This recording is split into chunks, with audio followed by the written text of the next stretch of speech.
Figure TV. Revolutionary salute. Revolutionary salute. Like, share, subscribe. Welcome to the House of Revolution. You know I'm your humble host, the Yao Mean of Revolution. Epstein evidence released on accident. 10 co-conspirators. Somebody going to jail. Before we get into that, be sure to wipe your feet. That means hit the like button. You in the House of Revolution. Like, share, subscribe, support the platform, y'all. Well, this Epstein situation is all over the place. Salute family. Trump is shook. But this is why they're trying to send us to war. And we will be going to war to kill this story. Salute. Fast forward to December, we find out there's 10 guys. The FBI just accidentally released 11,000 Jeffrey Epstein files that they hadn't publicly put out yet. Somebody in the FBI did that on purpose. That wasn't no accident. But we got access to them. And at the end of this video, I'm going to show you how to access them. Here's what that looks like. It's volume 8 of the files, but you can see right now that they've only released 7 data sets. And so myself, the guys at Jmail and the guys at Dropsite, we've been investigating this. I partnered with them to kind of look at some of these files, and they got access to volume 8 early. You would just type it in the URL. It wasn't like indexable on search, but you could just type in the specific URL and it would just come up. You could download the entire zip file, and that's what we did. We've been looking through it. I want to go over some of it because I believe some of what we've seen directly contradicts the FBI's earlier statement that, oh, there's no evidence or we did not uncover evidence that could predicate an investigation against uncharged third parties. That's what they told us, right? They said, we've already looked through the files. You don't need to see the files back in July. Of course, all the pressure has made them now start releasing some of this stuff. And we believe that this was slated for release, but remember, they weren't going to release all the files yet. They had to hold some back. Well, we believe that these 11,000 files are part of what they held back because clearly they aren't out and clearly they were ready because a lot of these are redacted. I mean, already you can see we found several files that were once again over 100 pages of redacted information. So it was all ready to be released. It's unclear why it wasn't. But let me caveat before we get into the material that this is a breaking story. And as such, I'm sure there's going to be some pieces of information that we are interpreting or trying to interpret live. And because of that, I want to warn you to withhold your judgment on some of this stuff until we get more evidence. I'm sure the president's going to be asked about some of this stuff. I'm sure Todd Blanche, Pam Bondi, they're going to get asked about this because it is extremely damning, I think, what we see in some of this. Specifically, I want to draw your attention immediately to the 10 co-conspirators that are mentioned in some of these emails in 2019. Now, this is just alarming stuff because prior to this, remember that all we really had was Jeffrey. Jail. What that means, somebody going to jail because they said it was no other co-conspirators. Well, that's a lie. FBI done accidentally released some files where they had 10 co-conspirators. Epstein and Ghislaine Maxwell. That's the only people who have ever faced any charges at all. Ghislaine Maxwell, the only one who actually faced consequences, right? But in 2019, apparently there were 10 co-conspirators. Now, the people who were sending this to and from have been blacked out, but at the bottom, we see that this is the violent crime section, crimes against human trafficking unit. And we can see that of the 10 co-conspirators, 3 have been located in Florida, served grand jury subpoenas, 1 in Boston, 1 in New York City, 1 in Connecticut were served. 4 out of the 10 are outstanding with attempts having been made. What is a wealthy businessman in Ohio? A lead is being sent to CV, and the remaining 3 are currently out of pocket. This is stunning stuff. Previously, we did not know how many co-conspirators were suspected of, or I'm not aware of anything like that. And additionally, some of the details on this are revealed later because we see this subject line. It says co-conspirators at the top, and it says blank does not need to head out. We made contact with blank last night in New York City, blank last night in New York. Contact was made with blank, blank, and blank. By the way, I love how these potential co-conspirators are people who are being blacked out. Like, why? I thought the whole point of this was you couldn't redact people for personal information reasons or for public embarrassment. You could only redact on the basis of it being a victim. And I'm not sure how these people could possibly be victims here. Epstein Files Transparency Act prohibits redactions, quote, on the basis of embarrassment, reputational harm, or political sensitivity. Has anything been redacted on that basis? Absolutely, positively not. But anyways, you can see that it says attempts were made to blank and Brunel. That's Jean-Luc Brunel, the famous who's now dead. Blank is confirmed to live in New York, was away for the holiday weekend. We did not have a good address, but an attempt was made in New York. Attempts are made to Maxwell today. Blank, you get it. Like, it's all the people they suspected this whole time are redacted, of course. And they say, I do not know about Ohio contacting Wexner. Now, that's a reference to Les Wexner, the former CEO of Victoria's Secret. This is huge. We've long suspected that he was, of course, one of the co-conspirators. And obviously, the fact the FBI suspected it isn't a 100% proof confirmation. But clearly, they were serving grand jury subpoenas. I mean, that must be who they're talking about, one wealthy businessman in Ohio, because later it's confirmed by this whole idea of Ohio contacting Wexner. And you can see at the bottom, this is from the FBI New York. When you get a chance, give me an update on the status of the 10 co-conspirators. This is really bad to know that we knew as early as 2019 the right people to target, and yet our FBI, who's had evidence of this the entire time or leads on it, has declined to prosecute, right? Because this is what the FBI now tells us. Oh, don't bother. Don't worry about it. That's what they wanted us to believe in July. Fast forward to December, we find out there's 10 guys that they knew about since like 6 years ago. It's insane. Even over here, we see that in one of the lawsuits, I believe this is with Maxwell, the government actually wanted to refer to people at trial as co-conspirators of the defendant, aka Maxwell, for the purposes of a rule. And then they say Jeffrey Epstein, and then there are two names listed there who are going to be listed as co-conspirators.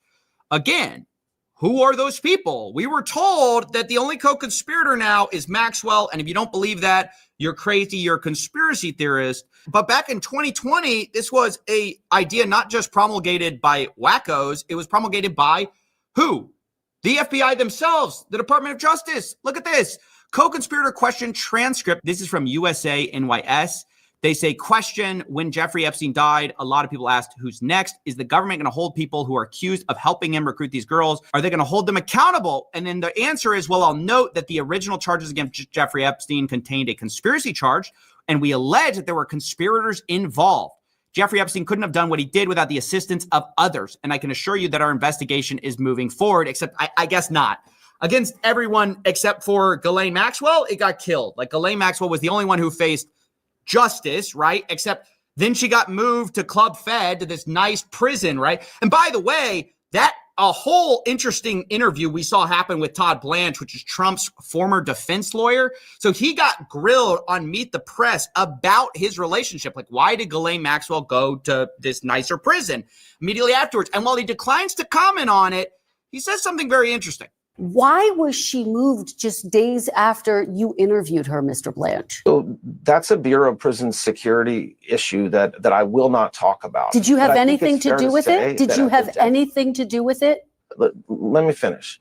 First of all, I am responsible for the Bureau of Prisons. So every decision that they make lands on my desk to the extent it needs to. But just let me talk about the security issue. At the time that I met Miss Maxwell, there was a tremendous amount of scrutiny and publicity towards her, and the institution she was in, she was suffering numerous threats against her life. So the BOP is not only responsible for putting people in jail and making sure they stay in jail, but also for their safety. All right, so he's like, yeah, that's crazy. No, I'm not going to talk about that, but every decision lands on my desk. I mean, eventually he goes on to say that, oh, she was in so much danger. We were worried about her safety as a prisoner. I just got to say, there's a lot of concern about Ghislaine Maxwell. All of a sudden, I don't know where that came from. There's not a lot of concern about these conspirators that I guess we've swept under the rug, that we don't care about anymore since 2019. I guess we knew about them and didn't care. And what's even more concerning is our president also seems concerned with the wrong people. Like, while Todd Blanche is concerned about Ghislaine Maxwell's safety and well-being, you've got Trump concerned about the people who are going to be unfairly implicated in the Jeffrey Epstein files, rather than worrying about how to catch the people that we obviously let go through the cracks. The victims were protesting that too many of them were redacted. I know there are a lot of people that are angry about all of the pictures of other people, but I think it's terrible. Look, I like Bill Clinton. I've always gotten along with Bill Clinton. I've been nice to him. He's been nice to me. We've always gotten along. Respect him.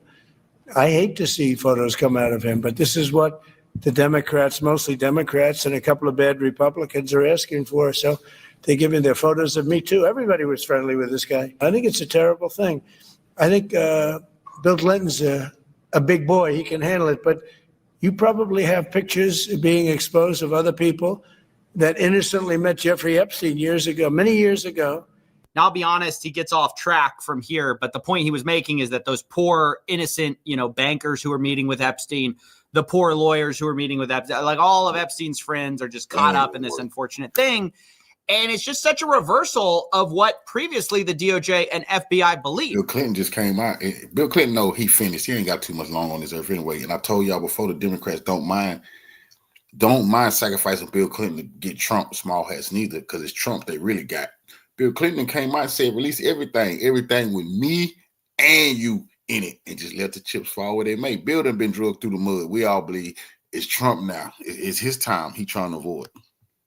In fact, they believed it so much that they got a federal search warrant for the SDNY, and they got it. And part of the seizable data, part of the stuff that they commanded them to seize as part of the search warrant, which, by the way, I think you need some kind of like standard of evidence for. I'm not a lawyer. You guys can chime in.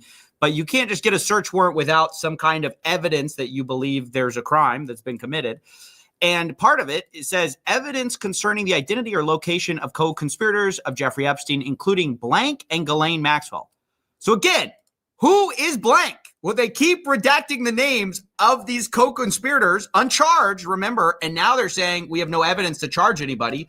Clearly, they had evidence for a search warrant, and it's just completely ridiculous that some of this stuff is redacted and that we're viewing the rich and powerful people who are mentioned as the victims here. Now, that's all I want to talk about for now. Remember, this is a developing story, so there's, I'm sure, going to be more evidence that comes out. I will try to keep you updated. I'm probably going to cover more of this stuff in the future because there's so much here. But I had to get this out while it was basically not public yet. I mean, I think it's eventually going to be public. When, we don't know. But you can access all of it at jmail.world. I'll leave a link in the description. They have a special drive section. The original pitch was it's like email, but you're logged in as Jeffrey Epstein. Now they've made it like the entire Google account, so you can log into his drive folder and all that kind of stuff. It's fun. It's a great UI, but more importantly, it makes it all very searchable and you can look at it. I think you'll all really enjoy it. I also wanted to give a special shout out to the Drop Site team. And finally, we just uploaded on CoffeeZilla. I don't like to upload the same day on both channels because it kind of cannibalizes views. This is such a breaking story that I decided to break my rule. But if you could go, please give that a watch. It's a really great story that we spent a lot of time on, and I'd appreciate it if you check that out as well. I'll leave that link down.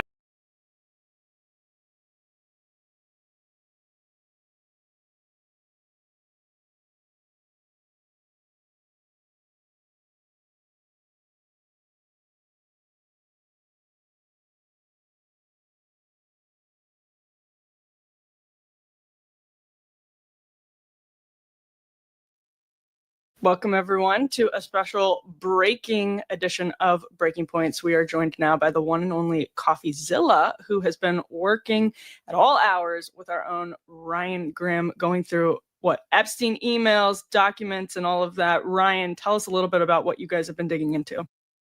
Yeah, so also a little background on this unusual collab. I think, Stephen, I reached out to you because you were about to do a version of Jmail. I think so. Jmail, which at DropSite we're working with them. It's jmail.world. You can also find it through dropsitenews.com. Like, they're basically taking as many emails as they could find and making them searchable in like a Gmail format. It's actually brilliant. So then we started working with them because we had lots of other data sets. We had emails from the House Oversight Committee. We also had Ehud Barak's emails, etc. So loading those in there too. I'd heard you were doing them. Like, let's combine forces. And so you've been working with us, sifting through stuff for a while now. And last night, somebody on our team, basically figured out that that the DOJ had uploaded. You correct me if I'm getting the tech right here. So they had uploaded the 8th tranche of the Epstein files, but had not made it indexed yet. But you could find it by just monkeying around with the URL.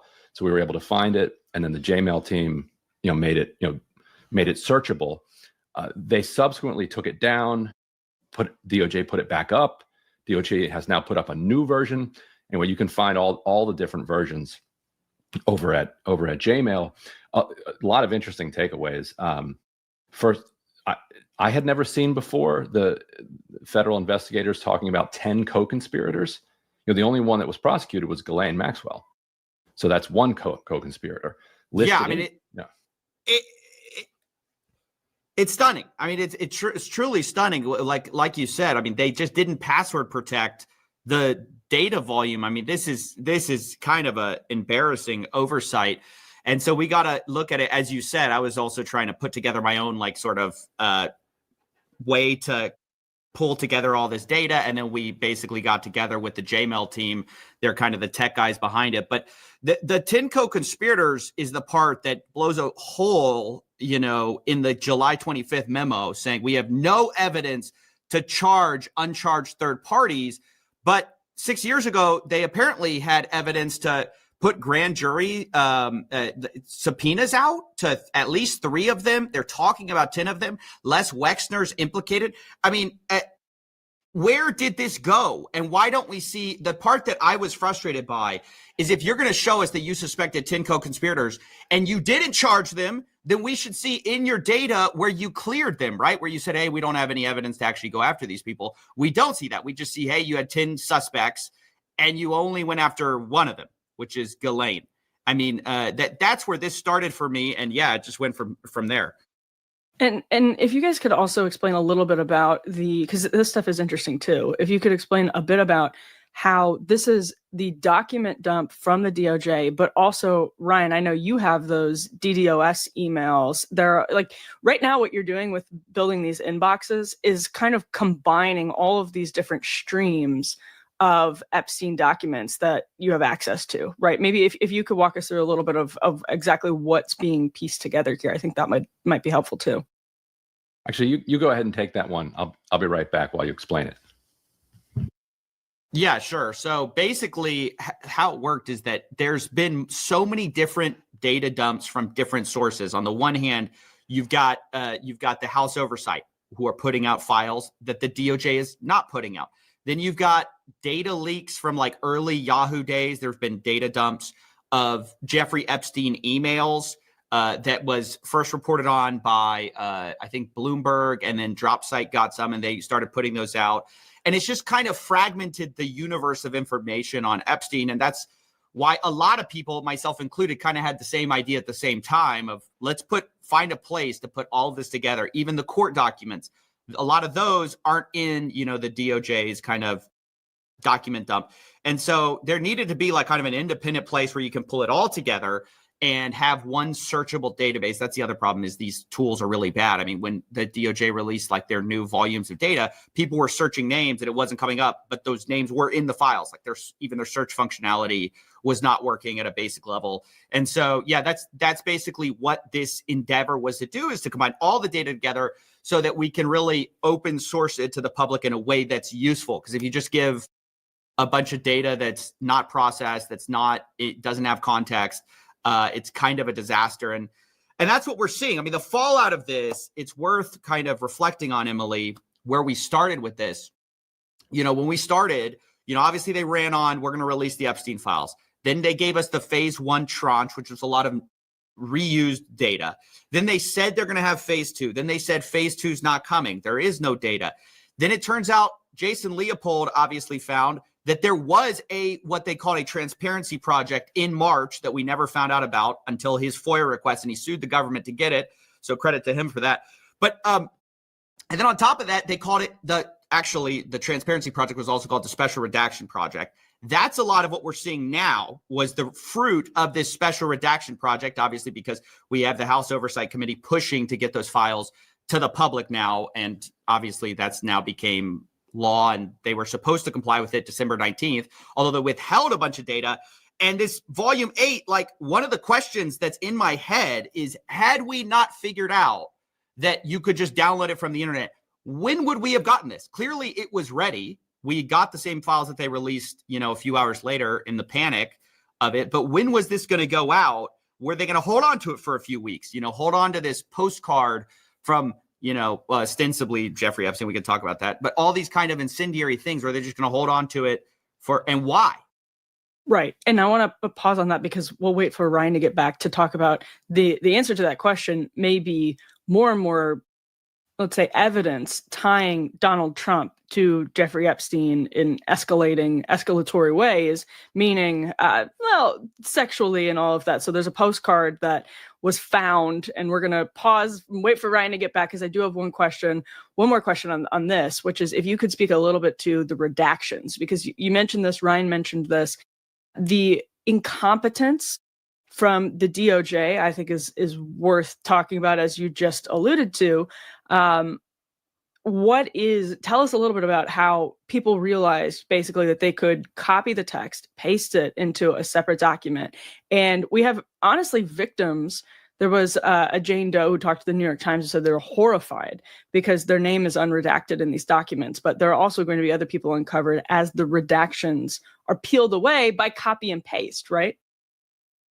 That's right. Well, it's some of the redactions, to be clear. So the way you sanitize a PDF, there's a way to do it where you just put a black bar and you sanitize it and you can't remove that. There's also a way where the metadata of that text is still there, and so you can literally copy and paste it. So some of the files, yes, you're right. They just were basically unveiled by a simple copy paste job. Some people have falsely believed you can do that with every file. That's not the case, but it's just some of them. And you're right. I mean, the mantra of this admin has been, we are not releasing stuff because we're going to be so careful about protecting the victims. But it's like, not only does that not seem to be 100% true, also, there are clearly other people they're protecting. Going back to that 10 co-conspirator email, a lot of those names are redacted. Then you have Todd Blanche saying on Meet the Press, we did not redact any names that were not for the purpose, or that were for the purpose of just embarrassment or like political reasons or whatever.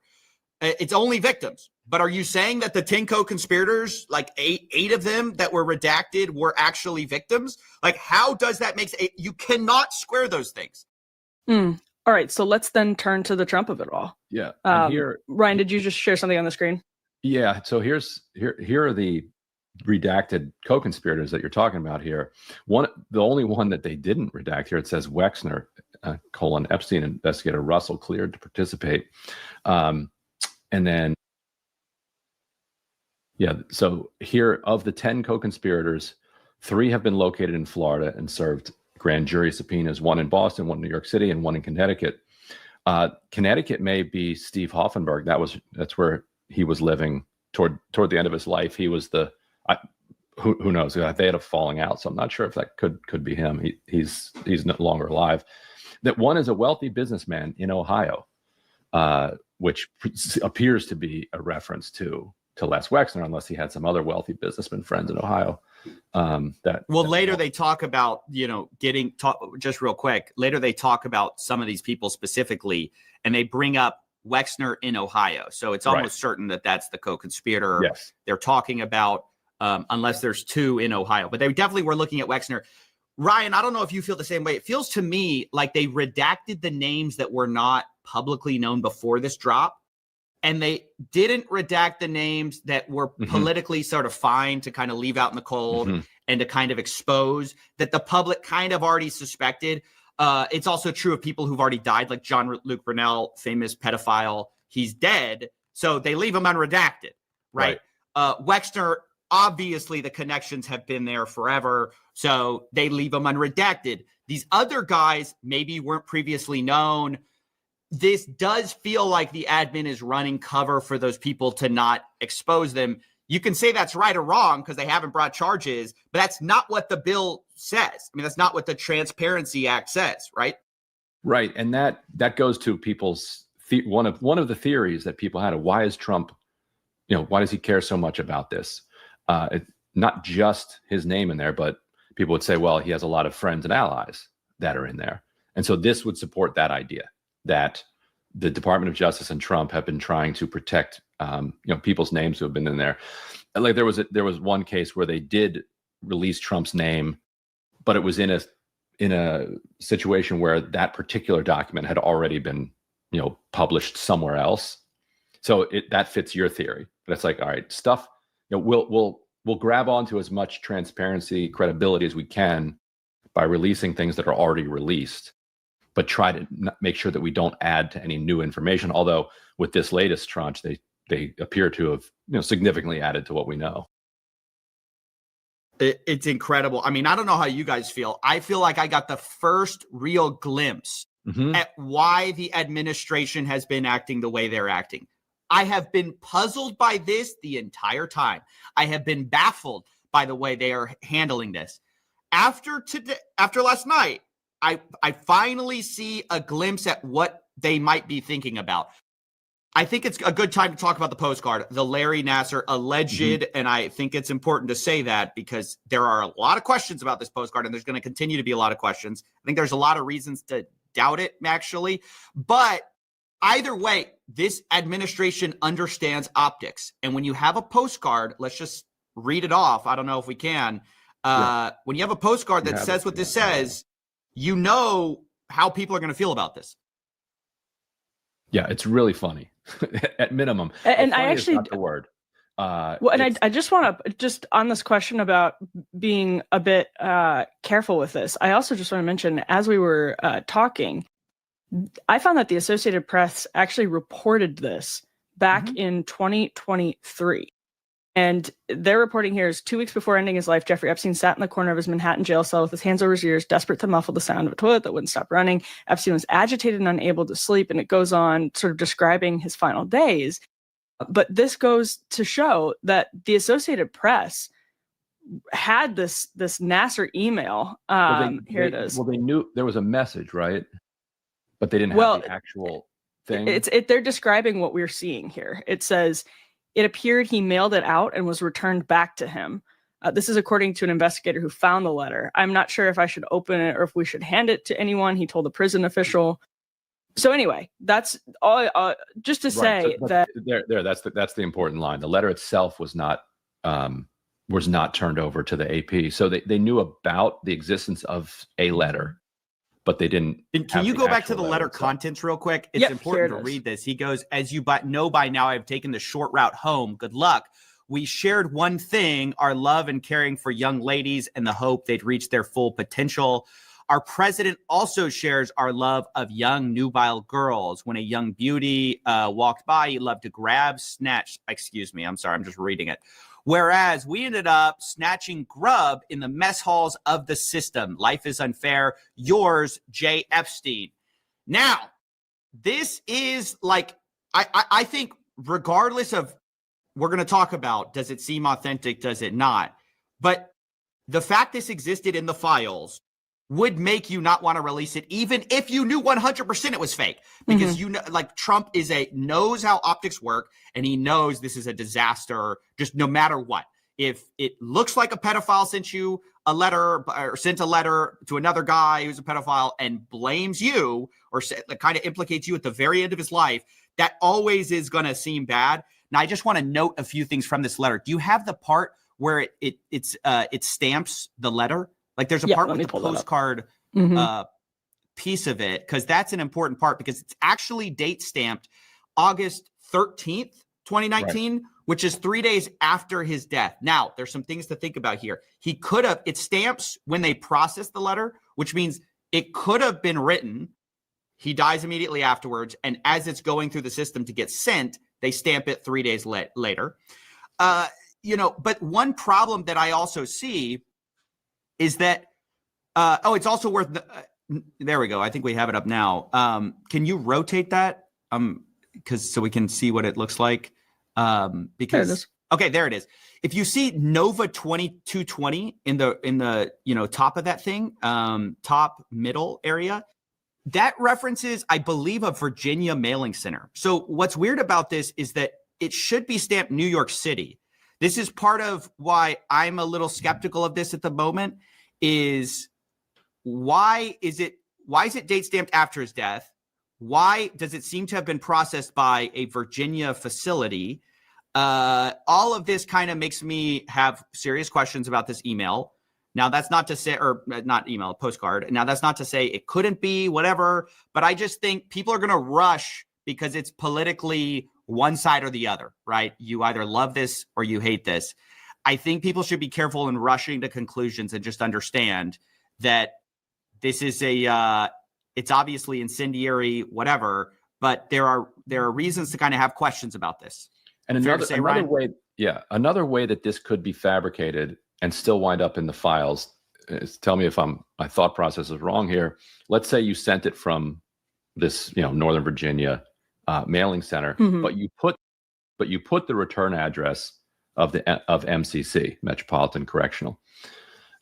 So when it gets returned to MCC rather than back, to whoever sent it. And then it winds up in his collection of papers.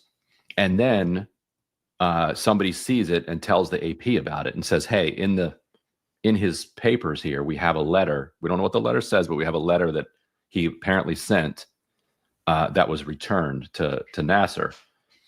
So I think that would, to me, like, that is a completely plausible scenario where somebody saw him die and was like, this would be really funny if I wrote a letter from him to Nasser, who's the other, like, super famous pedophile at the moment, and linked them all to Trump.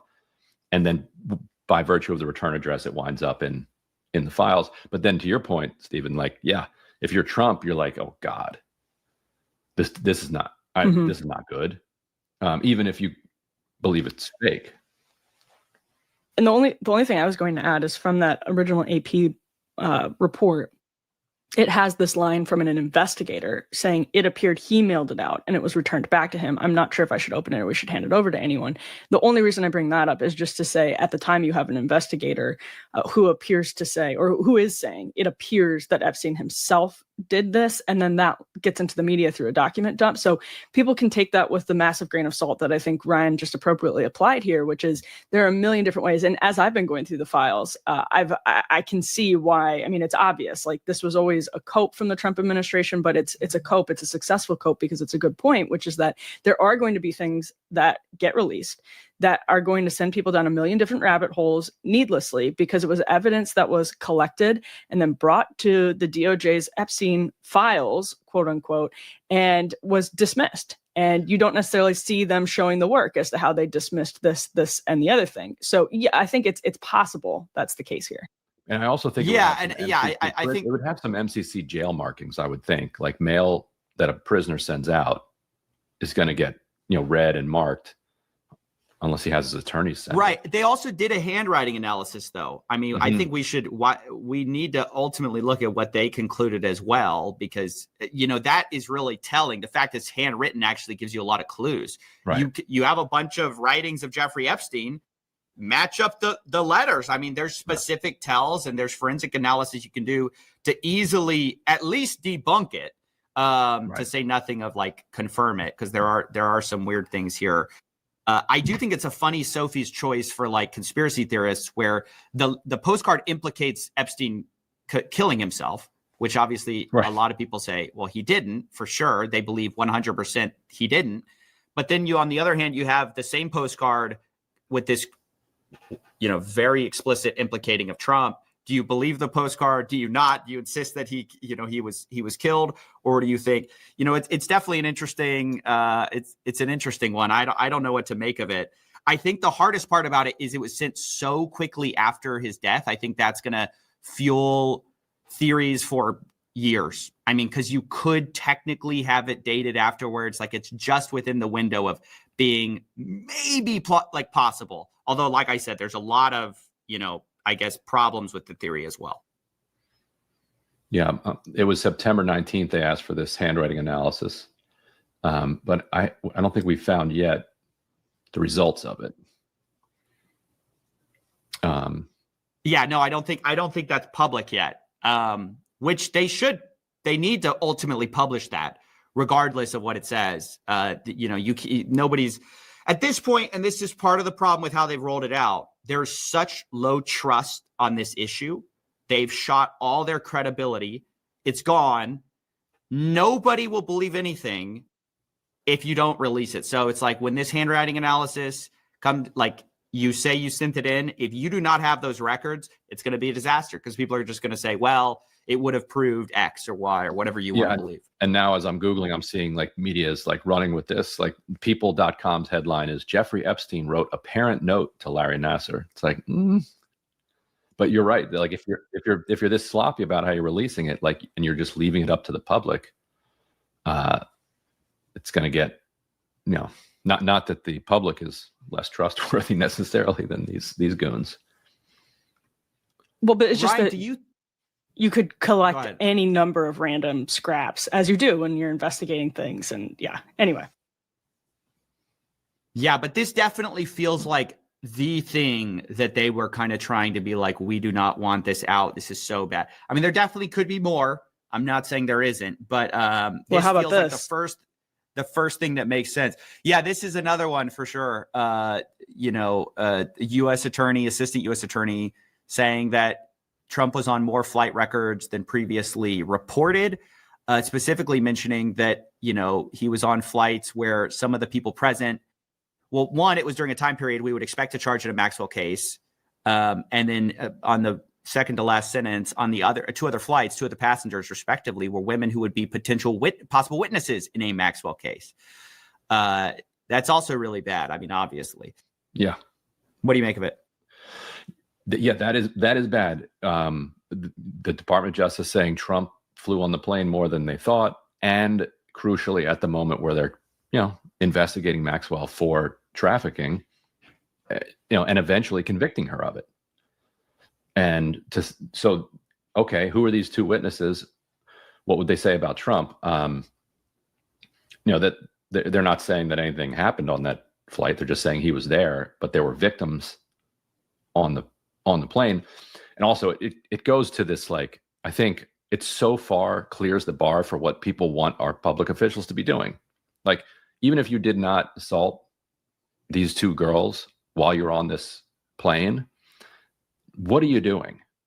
Like, what are you doing so many times on this plane called the Lolita Express at a time when these later to be convicted sex traffickers are trafficking women around, and that two of the victims are on the plane? Like, I think the public is done with, well, nothing happened. It's like, what are you doing there? It's gross. Well, I think the question is, did nothing happen with everybody? I mean, how's that?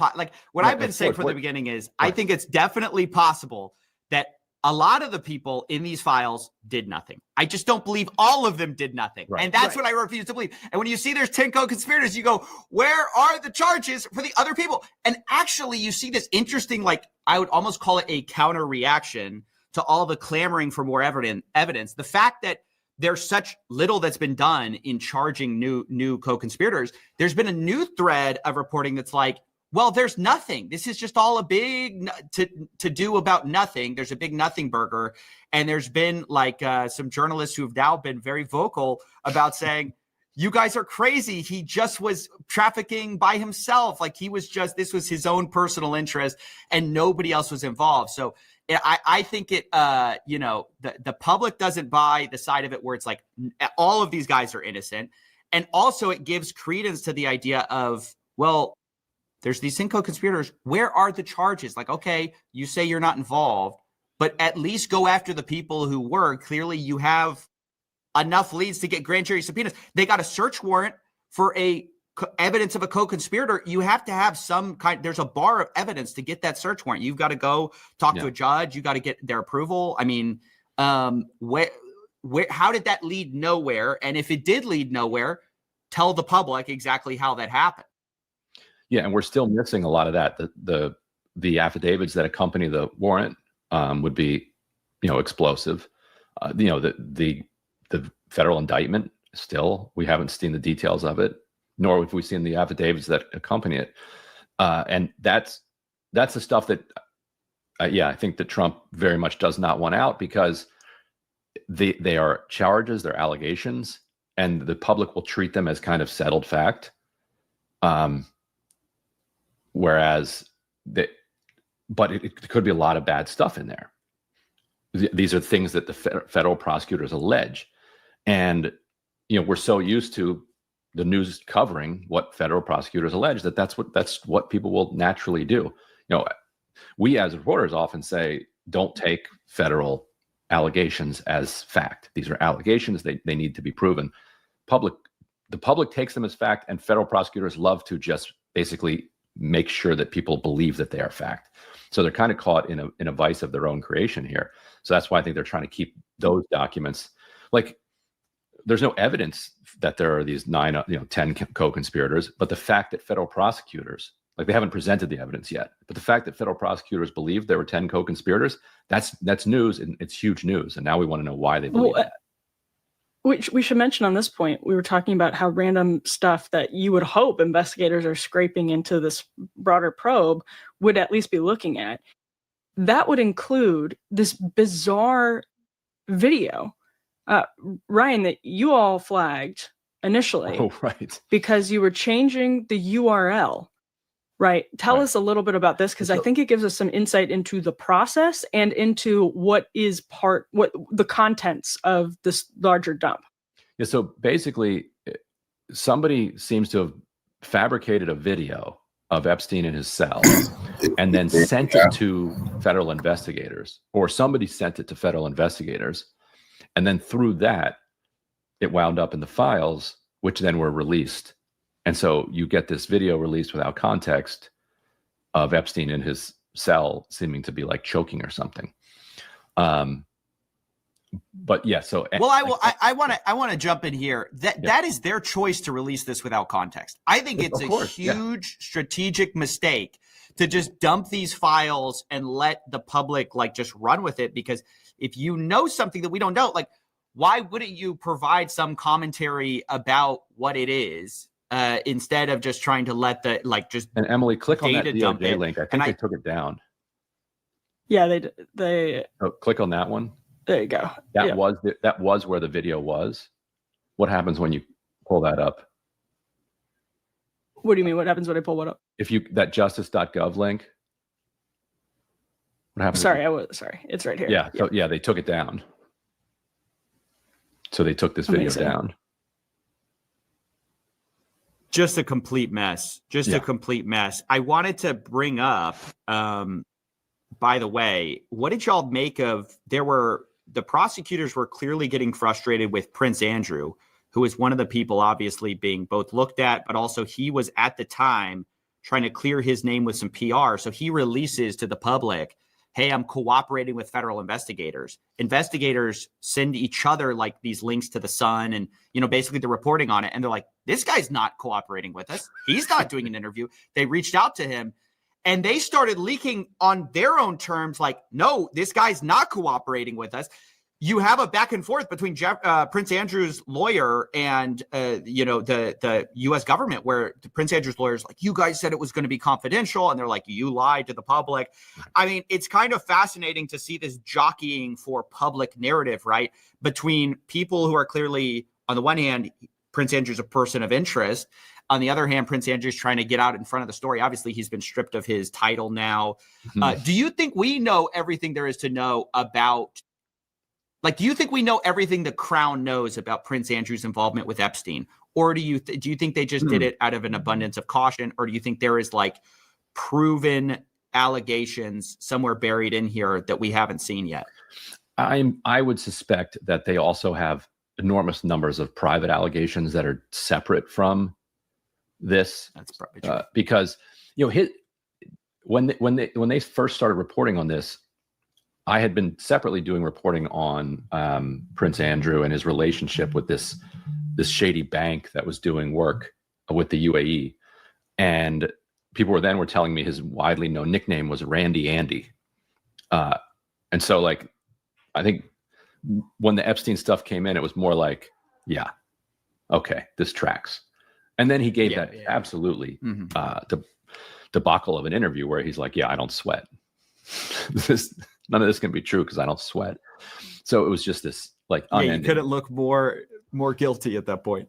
Yeah. I'm sure you don't sweat. So I think that's my suspicion, that the family just kind of knew, his name's Randy Andy. And he's always running around with inappropriately aged young women or older girls. And so they're like, this is just too much for us. That's my suspicion. So I don't know if they even need to know more than is in this document.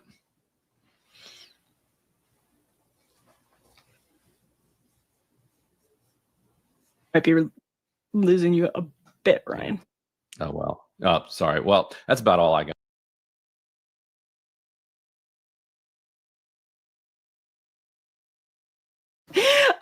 Before we wrap, I just wanted to get your final thoughts on this, and maybe also just from the perspective of somebody who's been in the knee deep in all of this for days, with the new documents being in some cases like 72 hours. We've had actually a little bit more at this point because it's Wednesday and we started getting them on Friday, but you're also connecting the bigger pieces of the puzzle. I always say my perspective on what's going to happen with Epstein is the government's not going to accidentally or intentionally release a smoking gun document. In all likelihood, any document, whether it's a picture or an email that contains a smoking gun, is already gone. It's been destroyed, deleted, and it's certainly not going to get released to the public accidentally. Although with this DOJ, that possibility seems to be higher because there's a level of incompetence to all of it.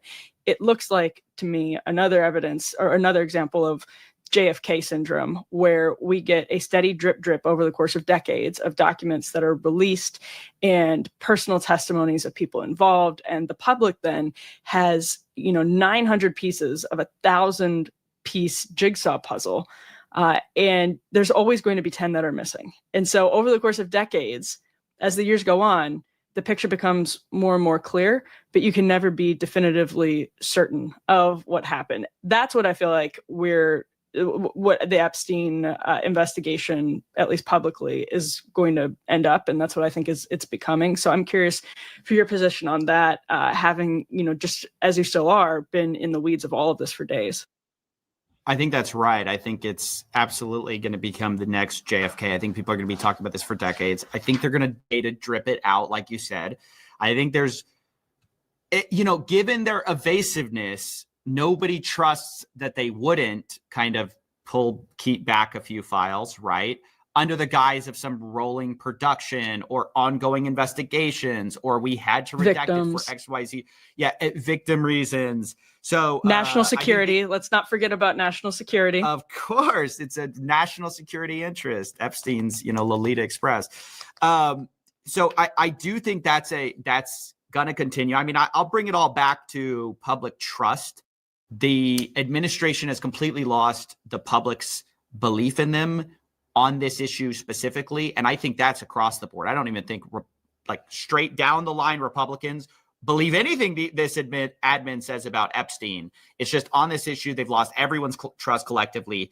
And that puts them in a kind of a no-win position. But also, as they make these blunders, it seems like the only belief we have is in their incompetence and them accidentally releasing something. But also, they can never really falsify it because it's one of those things where, because they've lost so much public trust in the way they've been handling it, because they've been acting so evasive, they put the public in this position of, how can we ever think that we got the full story when you've been acting so strange about it this whole time? And, I don't see that going away anytime soon. I think it's going to be a deep problem. And the fact that in the last administration, we didn't see a lot of interest in releasing these either means, well, where is their credibility too? It's like right now it's just we know this is a weak spot for Republicans who are pushing on this issue. That's what it seems to me to be politically. But do they have the public trust in, we're going to come out and we're going to tell you actually, the truth about it? If they come out and say, we cleared Trump, if they come out and say that, like the Democrats, they come out and say later, oh, he did kill himself in that cell, are people going to believe it? Or are they just going to say, no, you're lying too? Ryan, as we wrap here, I'm curious for your final thoughts with the big picture that you've been working on, which is intelligence ties. Anything in this latest round of revelation, are you pulling at any threads here with that bigger picture in mind? You're muted, Ryan. I think the new Wexner stuff, the number of co-conspirators, the amount of evidence we have of his criminality over the years that didn't lead to his prosecution until the very end, is all interesting. Might have just lost you again. But yeah, check out Jmail, check out CoffeeZilla's post. If people haven't seen it yet,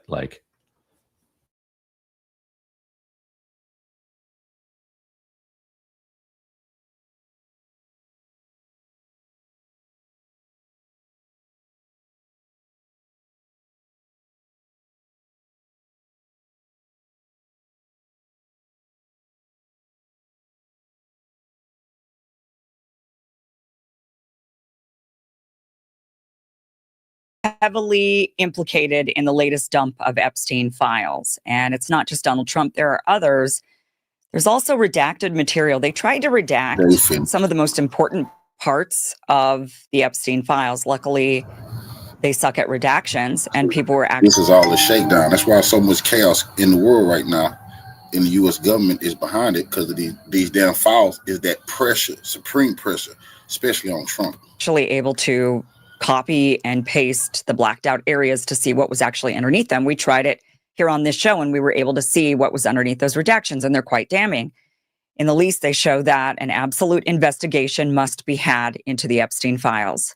This was what we all suspected, what they claimed was conspiracy theory. It was a prostitution sex slave ring, and a lot of powerful people were involved, including powerful people who run this country and ran this country, and potentially future leaders of this country. How deep does this go? Let's go into it. Let's start off with the statement that came out from the DOJ. They want you to know that, yes, you're going to see a bunch of things, but don't believe them. They essentially run cover for Donald Trump. They act like his attorney in this. They say the Department of Justice has officially released nearly 30,000 more pages of documents related to Jeffrey Epstein. Some of these documents contain untrue and sensationalist claims made against President Trump that were submitted to the FBI right before the 2020 election. To be clear, the claims are unfounded and false, and if they have a shred of credibility, they certainly would have been weaponized against President Trump already. Nevertheless, out of our commitment to law and transparency, the DOJ is releasing these documents with the legally required protections for Epstein's victims. Now, let's break down their stupid statement just for a second here. So they're saying, to be clear, the claims are unfounded and false, and if they had a shred of credibility, they would have been weaponized against President Trump already. Since when does the opposition use truthful stuff only? Do you remember Russiagate? Right? They make stuff up all the time. So actually, if these files, his opposition absolutely would have weaponized these against him. They were protected instead. These files were not released. This information wasn't out there to be weaponized against him. It would have been used. And now his own DOJ is being forced to release these. Not the opposition, not Democrats. His own DOJ is being forced to release this. And they want you to say to yourself, oh, I'm not going to believe anything I read or see. It's all fake because the Department of Justice just said it is all fake and sensationalist, which shows you they don't have any intention of investigating any of this. So Trump said when he ran for office that he was going to release the Epstein files, that he was going to be investigating, that he wasn't going to use his DOJ, weaponizing the DOJ. And here we are. They're basically saying to you, they are not going to investigate all of the heinous crimes they've found in these documents. The documents they refused to release, the documents they claimed were a hoax. So let's get to what's inside of these documents that they're so afraid of. Let's start off with this one. This is a July 1999 email chain. 1999. This is a long time ago. This is of allegedly 10 co-conspirators. Remember how they said it was a hoax, or if it's not a hoax, then Jeffrey Epstein was just a pervert who acted alone. That is what they tried to claim. But now what we're seeing this latest dump is that there were 10 co-conspirators, allegedly. 6 out of 10 had already been located and served with federal grand jury subpoenas across multiple states. 4 were outstanding, including a wealthy businessman in Ohio. The FBI hotline had already received about 45 tips, which were being vetted, and Epstein's bail hearing was imminent. That's essentially what's in this particular email, but let me go ahead and read it for you. Says, of the 10 co-conspirators, 3 have been located in Florida and served GJ subpoenas, which is grand jury subpoenas. 1 in Boston, 1 in New York City, 1 in Connecticut were located and served. 4 of the 10 are outstanding with attempts to have been made. 1 is a wealthy businessman in Ohio. A lead is being sent to CV. The remaining 3 are currently out of pocket. The team is flying out tonight, tomorrow to various locations in Florida to interview approximately 25 victims. The 1-800-CALL FBI line is up and running. We have received approximately 45 calls, which we're in the process of vetting out. Let me know if you need anything else. So they already had leads on 10 potential co-conspirators, and yet they claimed, oh no, this was just a lone pervert. Nothing to see here. Both parties want you to believe they're working for the people, but let's be honest, Washington is bought and paid for. Big corporations in Wall Street get bailed out while working Americans get left with higher prices, shrinking savings, and endless promises that never materialize. The system is corrupt, and when it breaks, they won't be the ones paying the price. We will. That's why I put my trust in something outside of their control. Physical gold and silver from American Hartford Gold. Precious metals are real, tangible, and they've held their value through every economic collapse in history. You can have them delivered straight to your home or secured in a tax-advantaged gold IRA. American Hartford Gold has an A+ rating with the Better Business Bureau and thousands of 5-star reviews.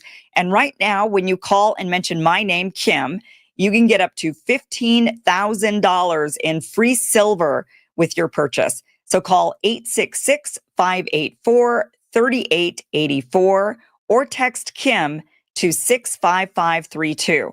That's 866-584-3884 or text Kim, K-I-M, to 65532. Don't wait for politicians to fix a system they benefit from. Protect yourself today. Ed Krastenstein was the one that figured out that you could actually see underneath the redactions, and he explains here.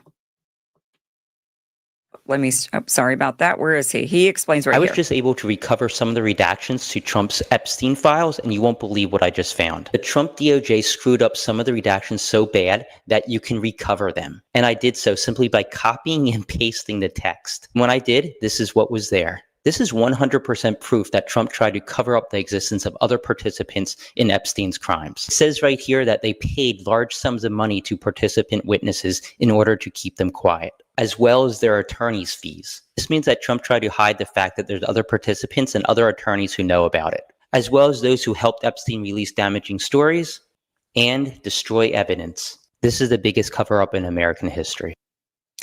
He's not lying. It actually is quite the big cover. Now, Ed Krastenstein, the Krastenstein brothers have a tendency to maybe exaggerate quite a bit, and they tend to, they hate Donald Trump. They have they've really gone after him. But what I like is that they're always willing to listen to both sides. But he's not exaggerating on this. This is a massive cover up. Now, let me show you this. We actually were able to we were able to verify that you could do exactly what Ed Krastenstein claimed, which is that you could, and this is a video of my producer Ben doing this exact thing. So copying the redactions and pasting them. Now, let me explain to you what you're seeing here. These are passages from a civil court complaint that were originally redacted. The document states that between September of 2015 and June of 2019, Jeffrey Epstein's longtime lawyer and executor, Darren Indicki, signed foundation account checks for over $400,000 made payable to young female models and actresses, including a former Russian model who received over $380,000 through monthly payments of $8,333 for more than 3.5 years. Also under the redactions, it reveals that in November of 2017, Indicki signed a foundation check made payable to the immigration lawyer in New York who was involved in one or more forced marriages arranged amongst Epstein's victims. And when the memo line referencing that same woman's last name, with a memo line that actually referenced her last name. The filing further states that one victim controlled company, JSC Interiors, was funded entirely with money transferred from Epstein's personal bank accounts, and that Indicki wired almost $50,000 to women with Eastern European surnames, including one known to have recruited young women and girls for Epstein. And in another account, 21 separate withdrawals of exactly $1,000 were made on every business day for a month in 2019, just weeks before Epstein's arrest. And finally, the document states that from 2011 to 2019, Epstein and Epstein-owned entities paid over $16 million to Indicki and over $10 million to Khan, compensation that was not nearly fully reported on tax reforms. That was what was underneath the redactions. Don't you think that's kind of important? The reason why that's kind of important is because these redactions directly allege financial facilitation of sex trafficking. These passages don't just describe abuse like what we've seen in some of the others. They describe how it was funded. It names executives allegedly signing checks, authorizing wires, controlling accounts, and paying young women, recruiters, and intermediaries. That moves the case from Epstein did this and it was just a lone bad actor to other people enabled it through financial systems. That is a much bigger deal. That requires investigation. And these guys are doing nothing. They instead redacted this from you. They didn't want you to see that it actually was a ring. It was a sex trafficking ring, just like we knew, just like we suspected, but just like they tried to tell us was a hoax. Just like what they tried to tell us, there was nothing to see here. But this instead shows that this was a sex trafficking ring, and there were many people involved.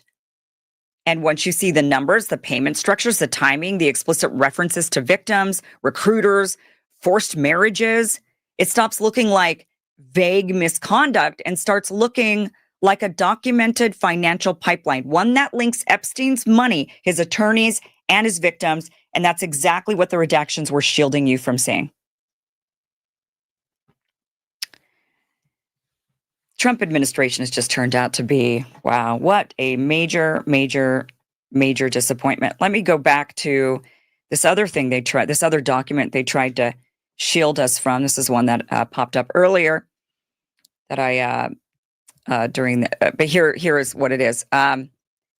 This is, they try to say, oh, Trump just knew Epstein a little bit. You know, he wasn't really that involved, or he didn't ever, you know, it was just a minor thing. But actually, this is an email from the Assistant U.S. Attorney, Southern District of New York. This is dated Wednesday, the 8th of January of 2020, saying, for your situational awareness, we don't know who this is written to, but it's somebody inside the government, from the U.S. Assistant Attorney to another government person. For your situational awareness, wanted to let you know that the flight records we received yesterday reflect that Donald Trump traveled on Epstein's private jet many more times than previously has been reported or that we were aware, including during the period we would expect to charge in a Maxwell case. In particular, he is listed as a passenger on at least 8 flights between 1993 and 1996, including at least 4 flights on which Maxwell was also present. He is listed as having traveled with, amongst others, and at various times, Marla Maples, his daughter Tiffany, and his son Eric. On one flight in 1993, he and Epstein are the only 2 listed passengers.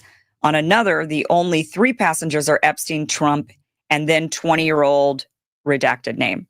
On 2 other flights, 2 of the passengers, respectively, were women who would be possible witnesses in a Maxwell case. So perhaps victims? We've just finished reviewing the full records, more than 100 pages of very small script, and didn't want any of this to be a surprise down the road. For your situational awareness, we wanted to let you know that the flight records we received yesterday reflect that Donald Trump traveled on Epstein's private jet many more times than previously has been reported or that we were aware. This is why when Donald Trump and Elon Musk got into that big fight, and Elon says, well, he doesn't want to release the Epstein files because he's in them. And then later on, Elon came back, oh, no, not really. Okay, well, no, he's in them. He's in them a lot. It's not good. It's not good. Let's move on to another document here. This here alleges rape. This alleges that Donald Trump and Epstein raped a girl, and then she committed suicide by blowing her head off. But the person who was reporting this to the FBI was saying that they did not believe, and that actually police had told him that that there was no way this was suicide. This was the mother. The person reporting this is the father of a child with this woman. And this is an FBI intake form. So this is a witness, calling in or giving a testimony of some kind. And this is from October of 2020. basically an individual called the FBI and described some events that happened in the late 1990s. The caller claimed that a woman that he had a child with said that she had received money from Ghislaine Maxwell and that her daughters were invited. Now, he had a son with this woman, but she had 2 other kids, apparently. And that her daughters were invited to a luxury hotel in 1997, and that she later accused, and that she told him, this man was a limo driver, apparently, for Donald Trump. And he had overheard, so some background information on this is that this limo driver, and this is everything he told the FBI, it's in these documents here, that he had told the FBI that when he sat in the limo, he had overheard Donald Trump talking about abusing a girl. And he repeatedly referenced the name Jeffrey over and over, and he referenced abuse of a young girl, to the point where this man wanted to pull the limo over and beat the living daylights out of Donald Trump. That's what he was overhearing, and he did not like what he was hearing. So he had that experience. He then dated this woman that he had known. He had been acquaintances with her, perhaps maybe driving her around, because she seems to have been connected to Jeffrey Epstein and Donald Trump as well. And she had a kid with him, the limo driver.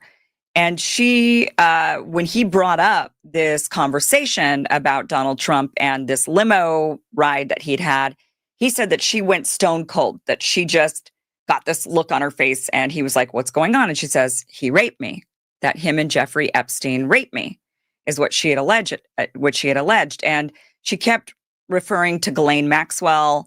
She kept referring to getting money from Ghislaine Maxwell. And so, you connect the dots on that one. I mean, she's calling Ghislaine or seeing Ghislaine, getting money from Ghislaine, was potentially raped by, her. She alleged that she was raped by Donald Trump and Jeffrey Epstein, and, ends up getting together with the limo driver, having a kid with him. And he's overheard some negative things himself firsthand. It's not just what he's hearing from this woman that he was connected to. He was no longer with her when he heard these stories, by the way. This was when he was visiting his son.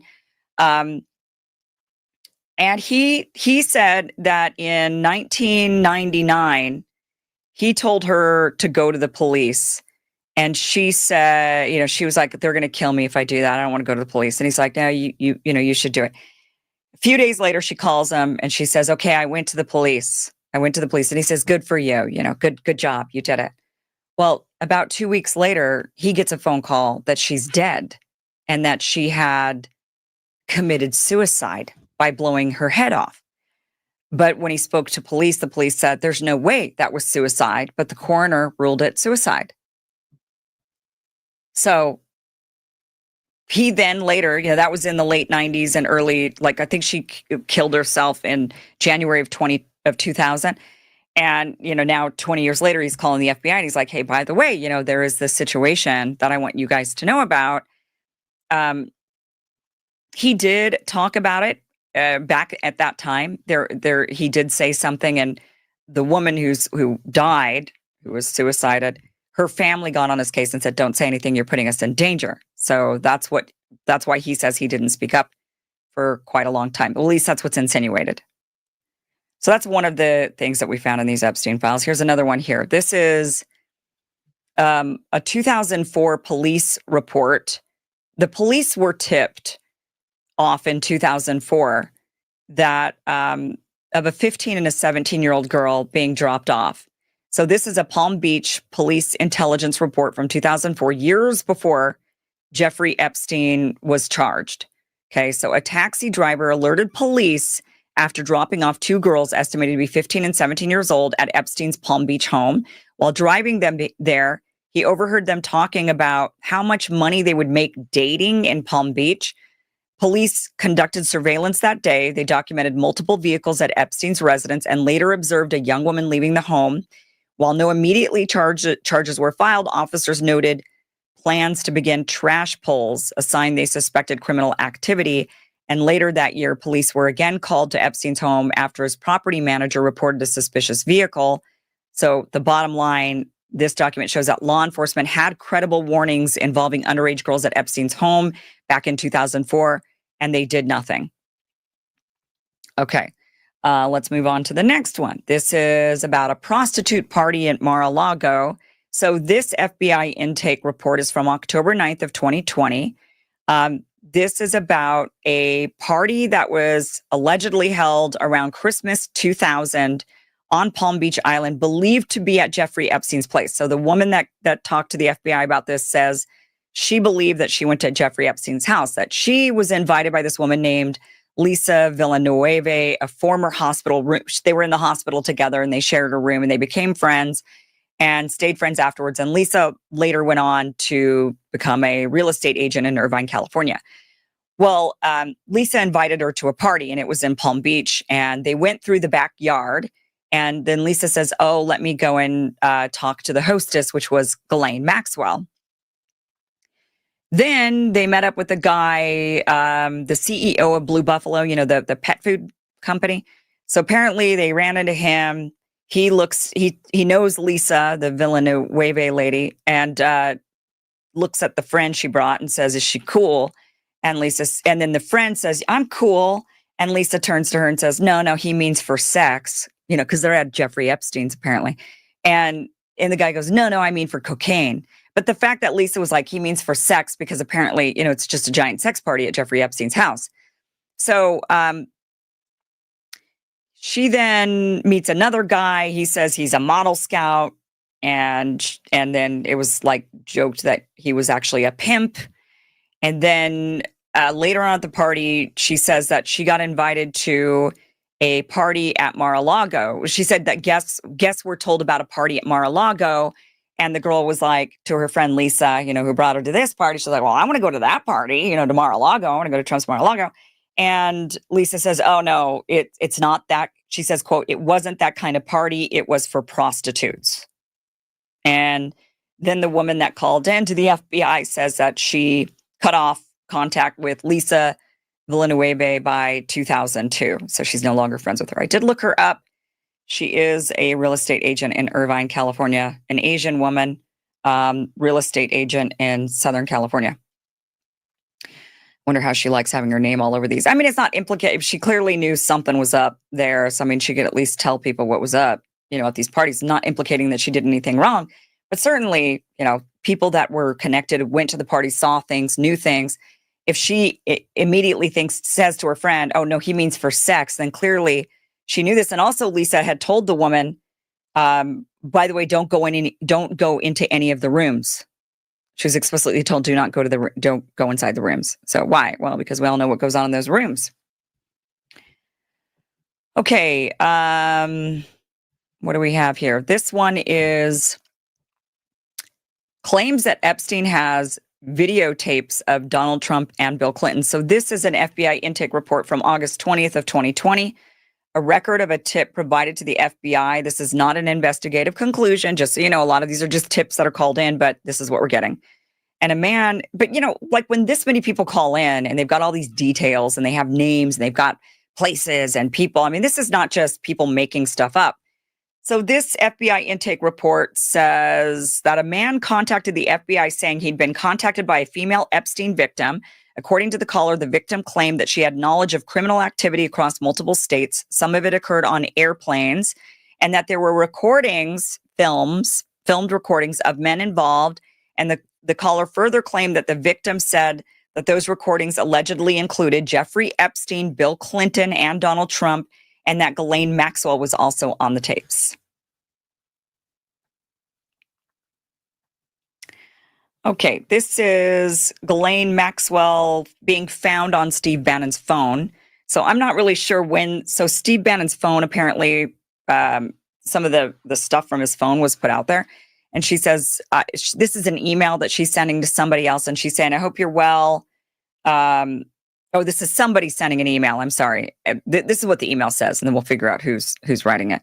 I hope you're well. I'm helping out with the responsiveness review for WBTW, and I've been looking through Steve Bannon's iPhone 7 on Cellbrite. As I was going through the images from that phone, I found an image of Trump and Ghislaine Maxwell on Bannon's phone. I discussed with Sonny, and we want to flag this for you in case it was of any importance to you, since you are on both cases. Please let me know if you'd like anything further done with this. Thank you so much. This is written, it's redacted. I mean, I guess we could try to unredact the redactions, but 30,000 pages, it's really tough to go through and find them. Okay, but anyway, Steve Bannon. Steve Bannon is somebody who helped get Donald Trump elected in 2016. So how was he involved? Was he, that doesn't necessarily mean he was involved in wrongdoing, but you've got to think, if you're thinking of this whole scandal as they wanted Donald Trump elected president because they had so much blackmail on him that they could control him. Well, then you're going to bring in people, you're going to want to ensure he gets elected, right? So you're going to start bringing in people that you think could help get him elected. You're going to start having meetings with those people. You're going to start conversing with those people. And maybe you're even going to start, I mean, who knows, like what you're going to do. I mean, I'm not that evil, so I can't think of all the things these evil people do. But Steve Bannon could have been brought in, them realizing, oh, this guy knows how to get him elected. He's going to be the guy. Or maybe he was involved in nefarious activities with them. I don't know.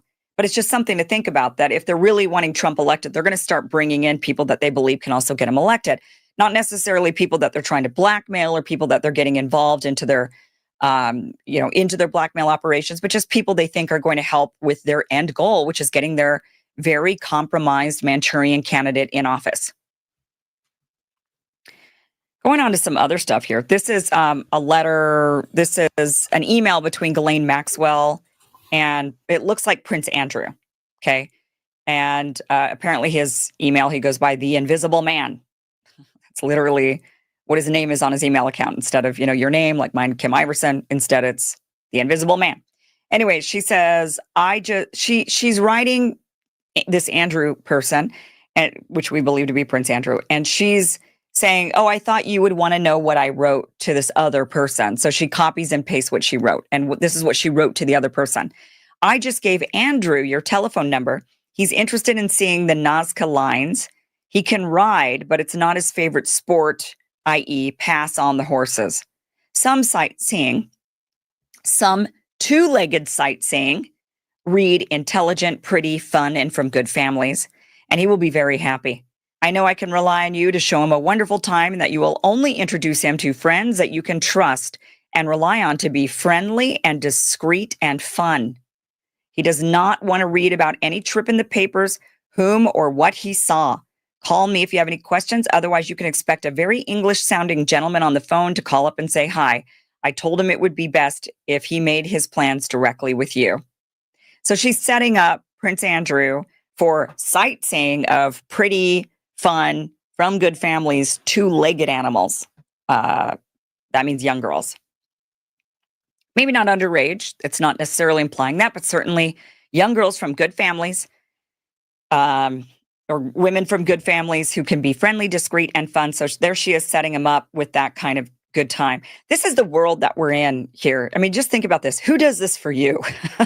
Does anybody do this for you? I mean, I don't know of people in the normal world who like set each other up with, hey, by the way, take my friend around and make sure he has sex with women. Like set him up with, I don't know of any woman who contacts a friend and says, so I'm sending a man your way, a friend of mine your way, and just make sure you show him, just make sure he gets laid a lot by a lot of women. I just don't know who operates like this unless you are like a madam, right? And you are running a prostitution ring of some kind, or you're deeply in that world and it's just very sick and weird. I mean, of course, friends will be like, oh yeah, let's take our buddy out, get him to the bar. Maybe something will happen, right? Like, okay, people do that, but this is a whole different level of what they're able to do. They're able to do things that, I mean, just imagine the thing. I mean, this is the level that they're able to do. Contact somebody up and just be like, hey, make sure he gets some good two-legged sightseeing. All right, this is from Mark Epstein. Let's move on to Jeffrey Epstein and whether or not he suicided himself in jail. His brother Mark says Trump authorized the murder of Jeffrey Epstein. So his brother has been insisting, Mark Epstein has been insisting for a long time that Jeffrey Epstein did not kill himself. And in this, this is coming into, it looks like also the FBI center. This is a report where they talked to Mark Epstein, and apparently this is what he says. This was submitted by Mark Epstein saying, Jeffrey Epstein was murdered in his jail cell. I have reason to believe he was killed because he was about to name names.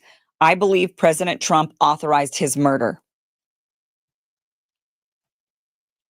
So that's Mark Epstein saying that. And here's Mark Epstein talking about that with Chris Cuomo. You really believe that Donald Trump is capable of having your brother murdered to spare himself embarrassment? Absolutely. Based on what? From meeting him years ago and just watching his performance the last 20 years. Seeing he doesn't seem to have a limit on what he would do to help himself. What experience did you ever have with him personally that made you think that he could be that cruel? I think everybody, or most people, could be very cruel if it comes to protecting themselves. So I don't think that's a shocking answer.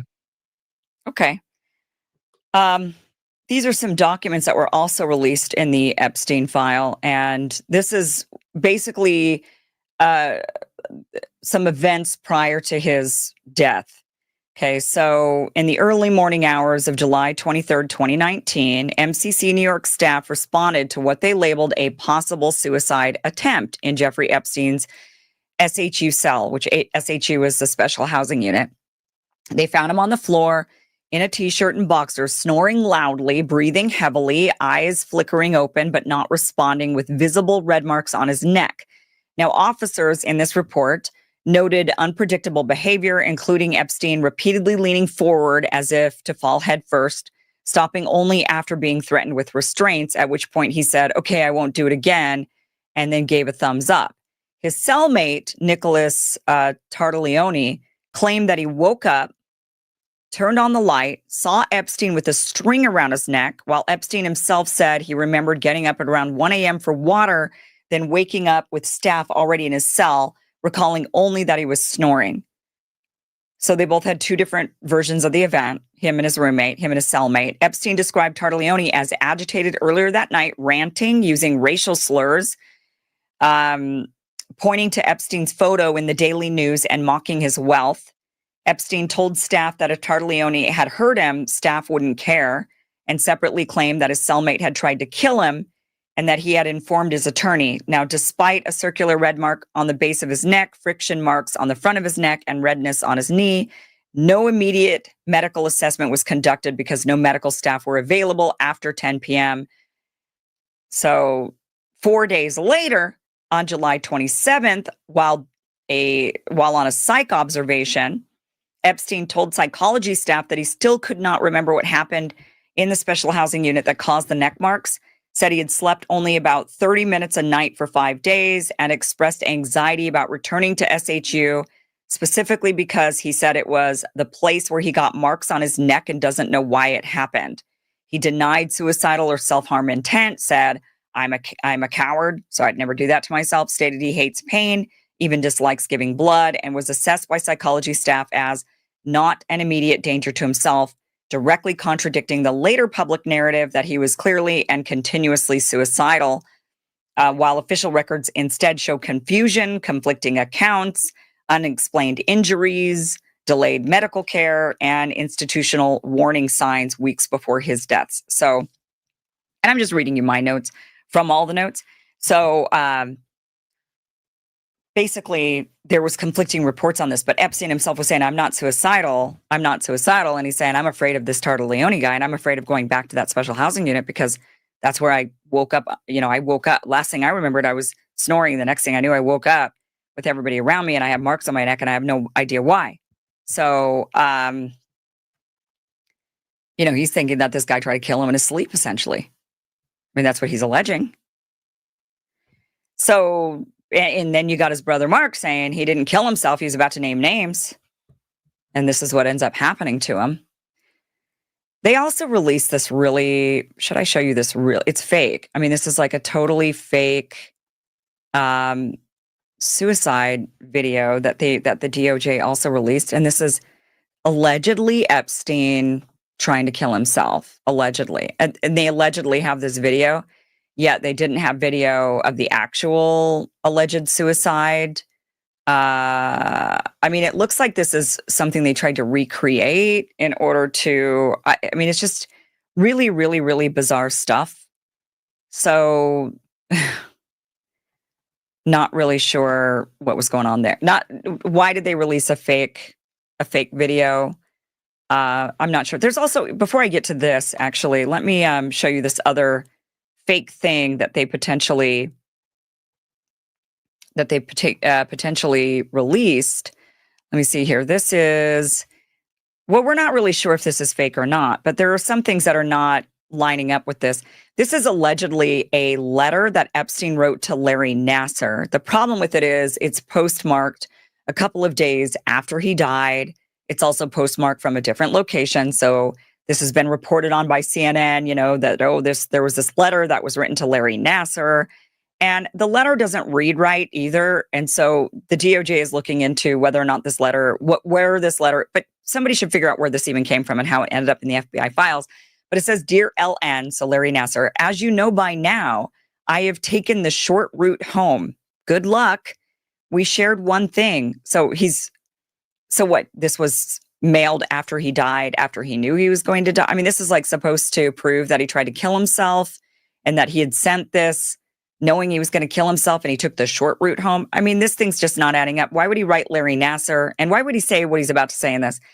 He says, "We shared one thing." And he's writing to Larry Nassar, the guy that's been convicted of, molesting a bunch of young girls. He says, "We shared one thing, our love and caring for young ladies at the hope they'd reach their full potential. Our president shares our love of young nubile girls. While a young beauty walked by, he loved to grab snatch. When a young beauty walked by, he loved to grab snatch. Whereas we ended up snatching grub in the mess halls of the system. Life is unfair. Yours, J. Epstein." This doesn't look real. It doesn't sound real, but nonetheless, it's in the files. And I think sometimes these fake things are added in, like that fake weird suicide video, like this fake weird postcard to Larry Nassar, maybe to make us wonder what else is fake and weird, so that we discredit everything. It's a way to discredit everything. Don't believe anything. It's all fake and weird. It's all a hoax. It's all a hoax. See the hoaxy video? See the hoaxy postcard? It's all a hoax.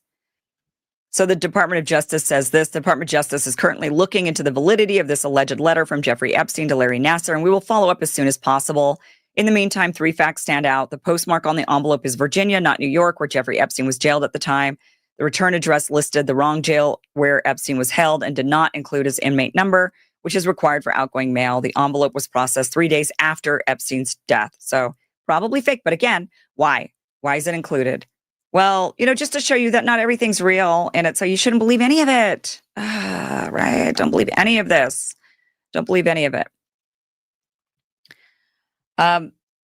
Let's go back to this. This is this is really disturbing. And I'm not going to read the whole thing to you because it's really, really disturbing. But this is essentially these 2 documents here that are in the files claim that this girl claims that she had been sex trafficked since she could remember, and that she had been sex trafficked to Jeffrey Epstein, and that she was kept in the basement in basically stalls where men would walk by and pick out the girls, that young girls, herself included, were held in stalls, and that the men would walk by and pick out the young girls, and that they would repeatedly rape the young girls. We have not heard anything else really like that with the Epstein case.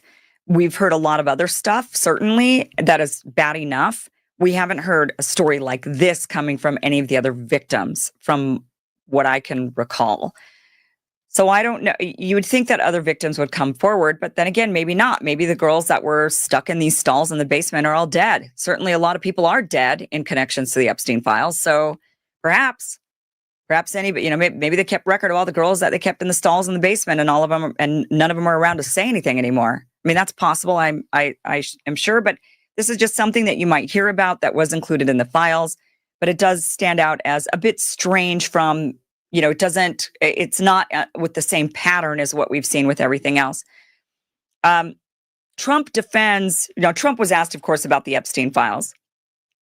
This was yesterday, though. So what does he say about it? Yesterday, he says, Bill Clinton, I like Bill Clinton. And then he goes on to say, and Thomas Massey, how basically he's like the traitor to America for ensuring that America knows what the heck has been going on. Watch this. Thank you, Mr. President. Were you surprised by the number of photos of Bill Clinton in the Epstein files? And can you commit to their full... And were you surprised by the number of photos of Bill Clinton in the Epstein files? And can you commit to their full release by the end of the year? Some of the victims were protesting that too many of them were redacted. I know there are a lot of people that are angry about all of the pictures of other people, but I think it's terrible. Look, I don't like I like Bill Clinton. I've always gotten along with Bill Clinton. I've been nice to him. He's been nice to me. We've always gotten along. Respect him.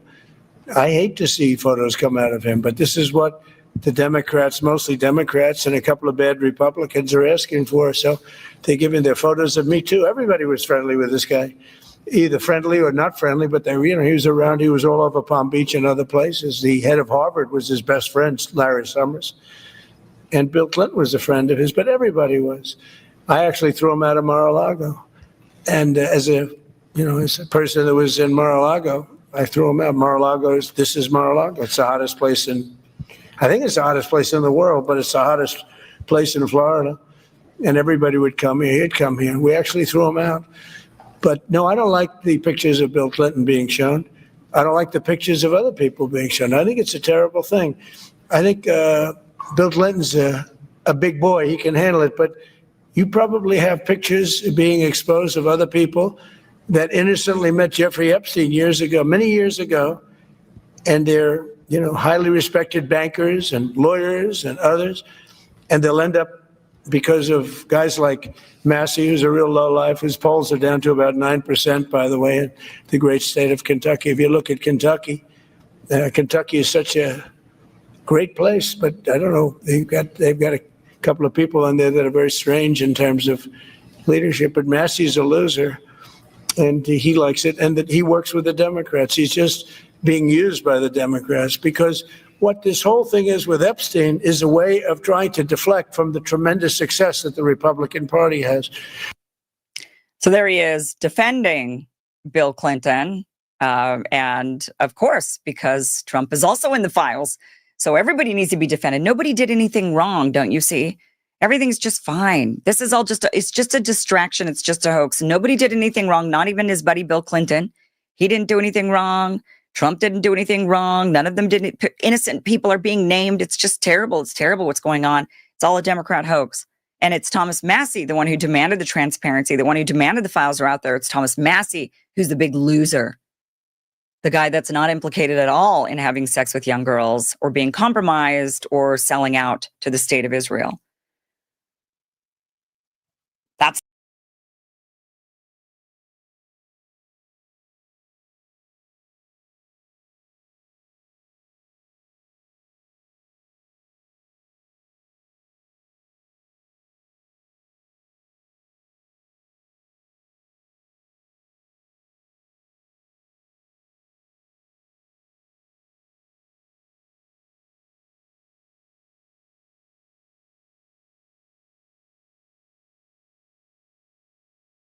Donald Trump is absolutely losing it as more information comes out from the data set 8 of the Epstein files, where Donald Trump's name is indeed mentioned repeatedly in the Epstein files. There are still hundreds of thousands of files that are missing, but from this data set 8, there are some documents that raise serious questions.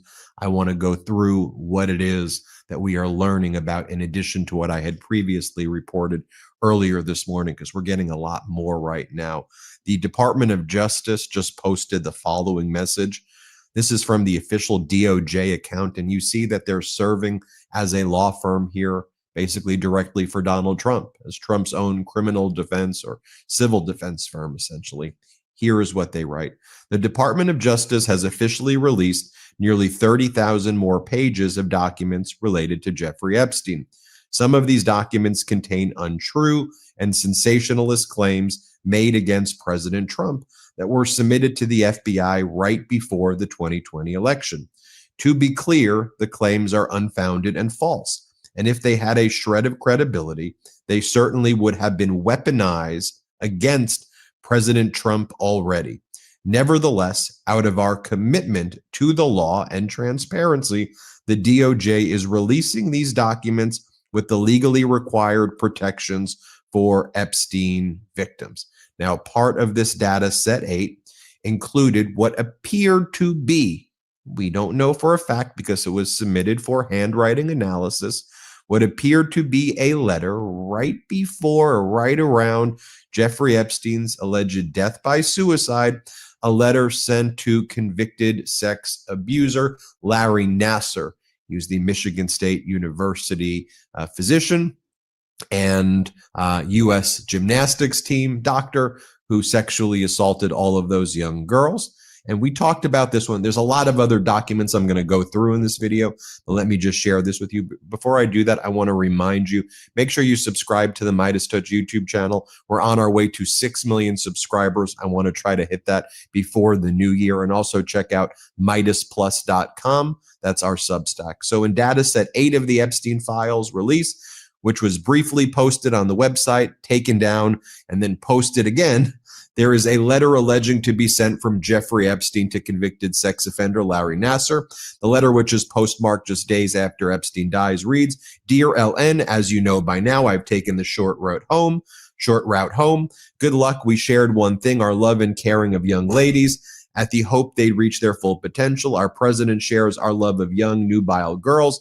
When a young beauty walked by, he loved to grab snatch, whereas we ended up snatching grub in the mess halls of the system. Life is unfair. Yours, J. Epstein." The letter was returned to sender. Reporting indicates that Epstein sent a letter to Nassar from prison before his suicide. The contents of that letter were never revealed. Additional documents show that the letter was submitted for handwriting analysis by the FBI, though it is unclear if investigators reached a conclusion on whether or not this was definitively written by Epstein. Okay. Now, in 2019, Trump's DOJ had a list of 10 Epstein co-conspirators that we've now been able to see this document. Do you remember when Kash Patel, the FBI director, testified that there were no other co-conspirators involved? And do you remember the DOJ memo, which stated we did not uncover evidence that could predicate an investigation against uncharged third parties? Remember that came out from the DOJ? Well, some of the new documents that have been released talk about these 10 co-conspirators, but these 10 co-conspirators have their names redacted. Let's just go through this latest document. You'll see here, this is being sent from the prosecutor's offices to each other, from investigators who were investigating co-conspirators. It says, "Good morning," redacted. ASC is requesting an update of the 10 co-conspirators by close of business today. Can you tell us how many have been successfully located, interviewed, served with GJS, that's grand jury subpoenas? I believe the breakdown was 5 in New York, 1 in North Carolina, 1 in Boston, and 3 in Florida. Then on July 9th, 2019, another prosecutor or investigator says, of the 10 co-conspirators, 3 have been located in Florida and served grand jury subpoenas. 1 in Boston, 1 in New York City, and 1 in Connecticut were located and served. 4 of the 10 are outstanding, with the 10th having been made. 1 is a wealthy businessman in Ohio. A lead is being sent to CV. The remaining 3 are currently out of pocket. The team, 8 SAs, TFOs, 2 AUSAs. This is a whole team of prosecutors and investigators right here, to be very clear, are flying out tonight, tomorrow to various locations in Florida to interview approximately 25 victims. The 1-800-CALL FBI line is up and running. We have received approximately 45 calls, which we are in the process of vetting out. Let me know if you need anything else. Sean. These are probably prosecutors talking to other prosecutors right around July 2019. Then someone says, also, Epstein's bail argument is due to the judge on Thursday.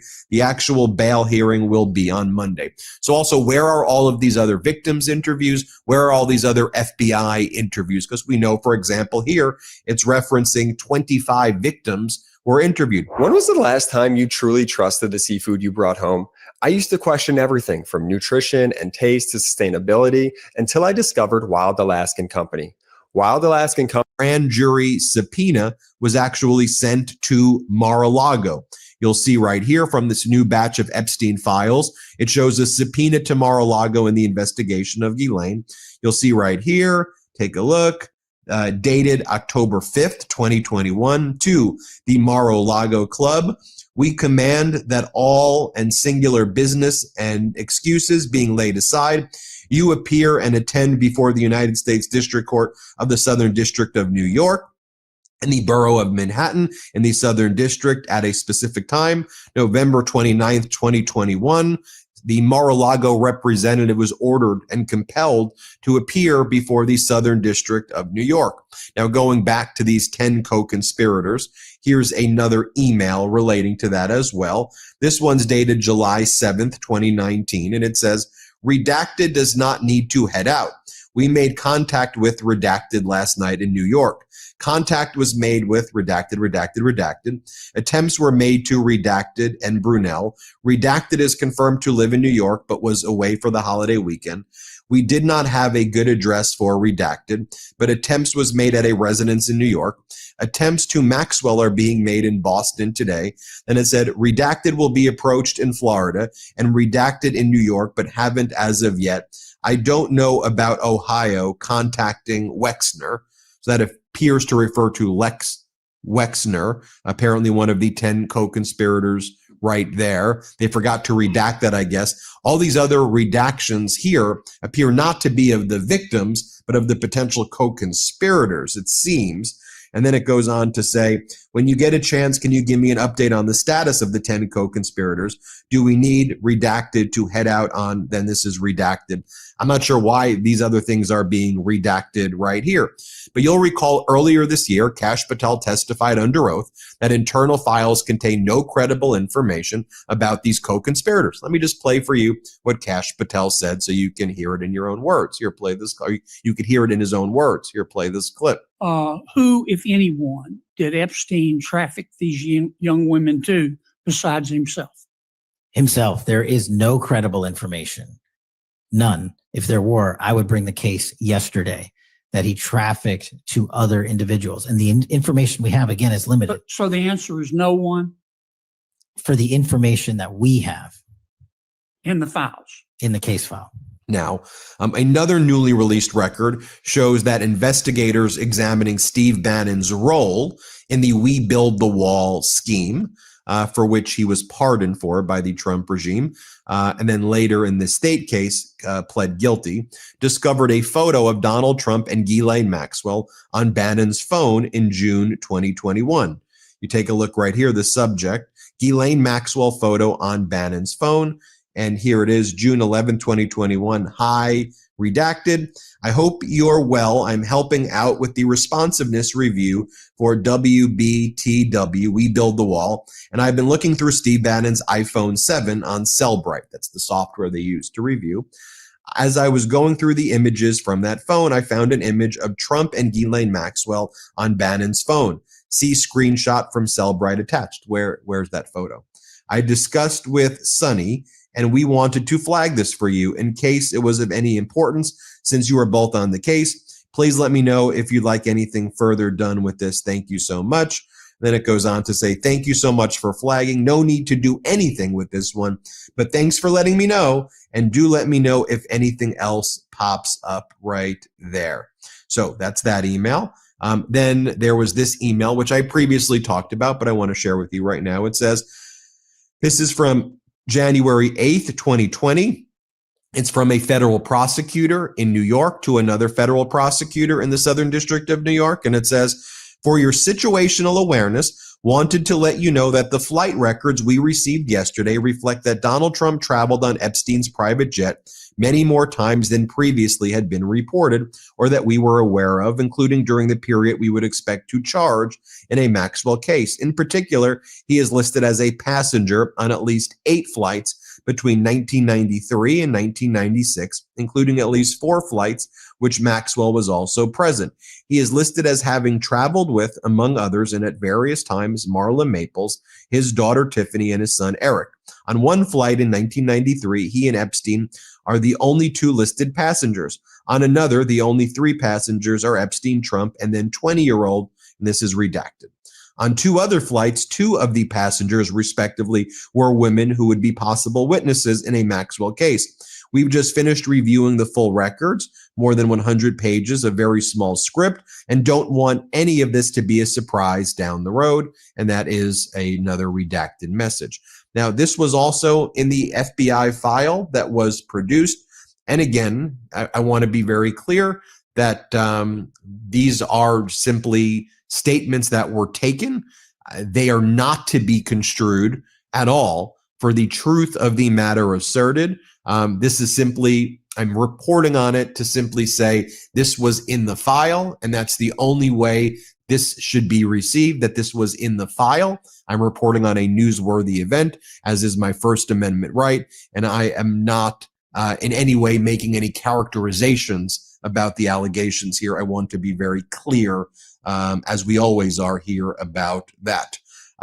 So this is from like a limo driver, and this is dated 10/27/2020, and it says on 10/27/2020 Eastern Time, so-and-so called the FBI National Threat Operations Center unit to report potential information relating to Jeffrey Epstein and Ghislaine Maxwell.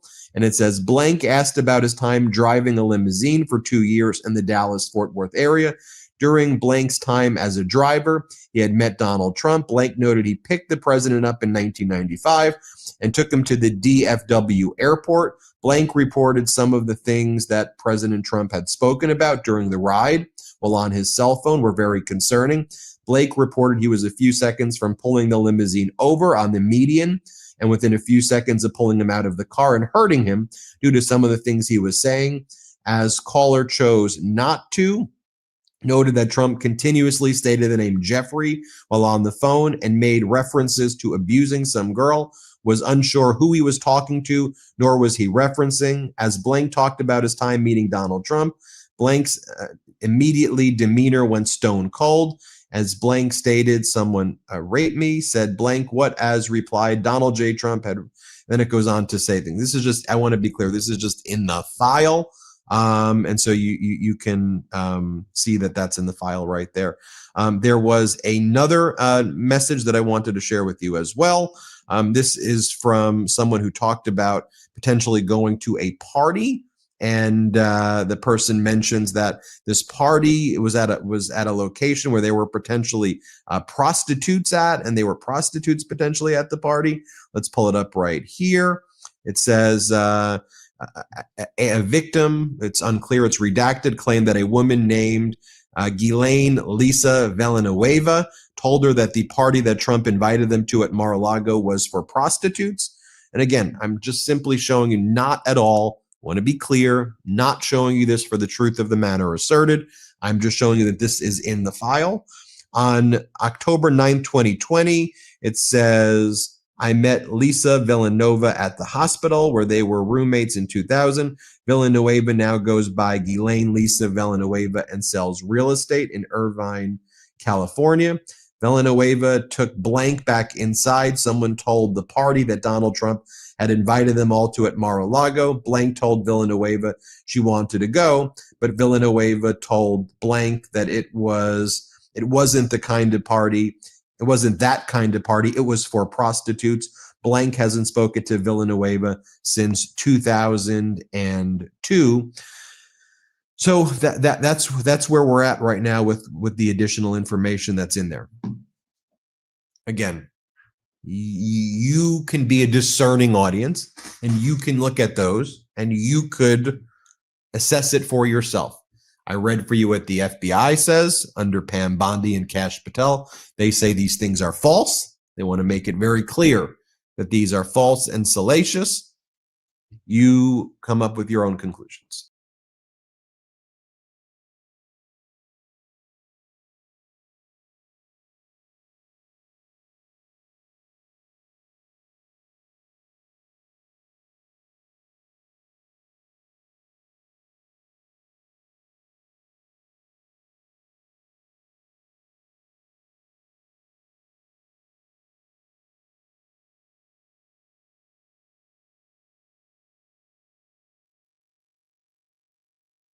The Epstein files continue to be the Grinch that stole Trump's Christmas. The cover-up and the incompetency is crazy. Jennifer, look at this. DOJ releases shocking fake video of Jeffrey Epstein suicide as part of a file dump.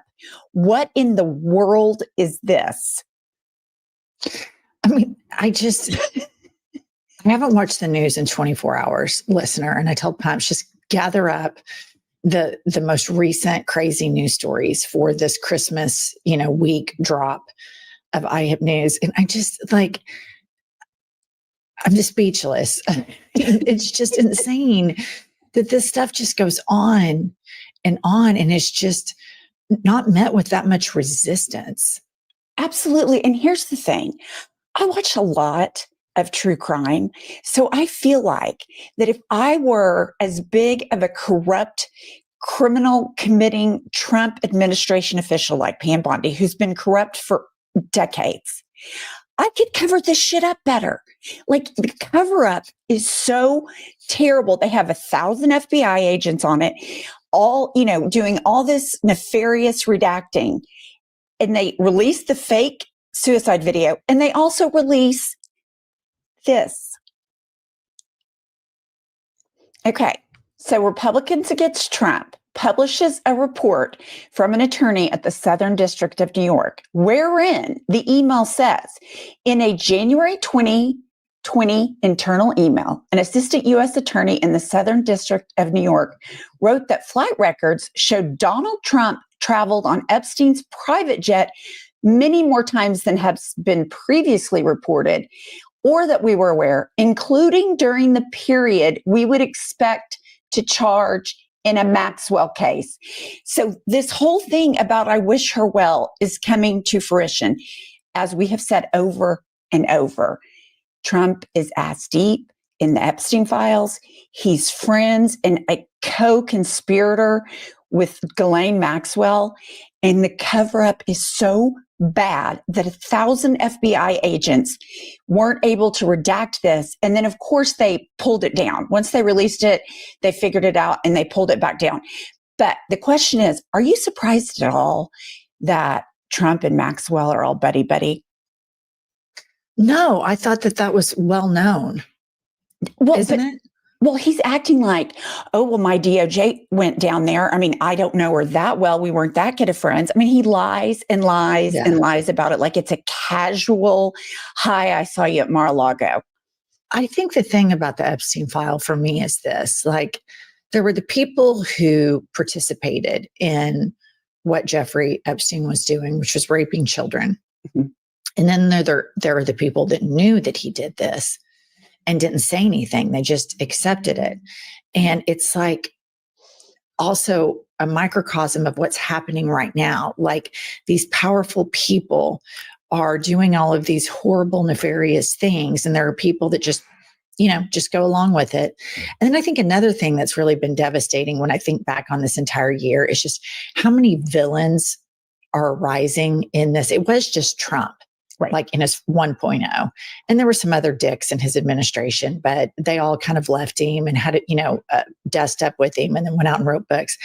The amount of villains, like the villain super squad that's being built in the media, in his administration, at Turning Point, is just overwhelming how many people are being celebrated for embracing really bad shit. Well, and not only bad shit, illegal shit, and cruel type stuff.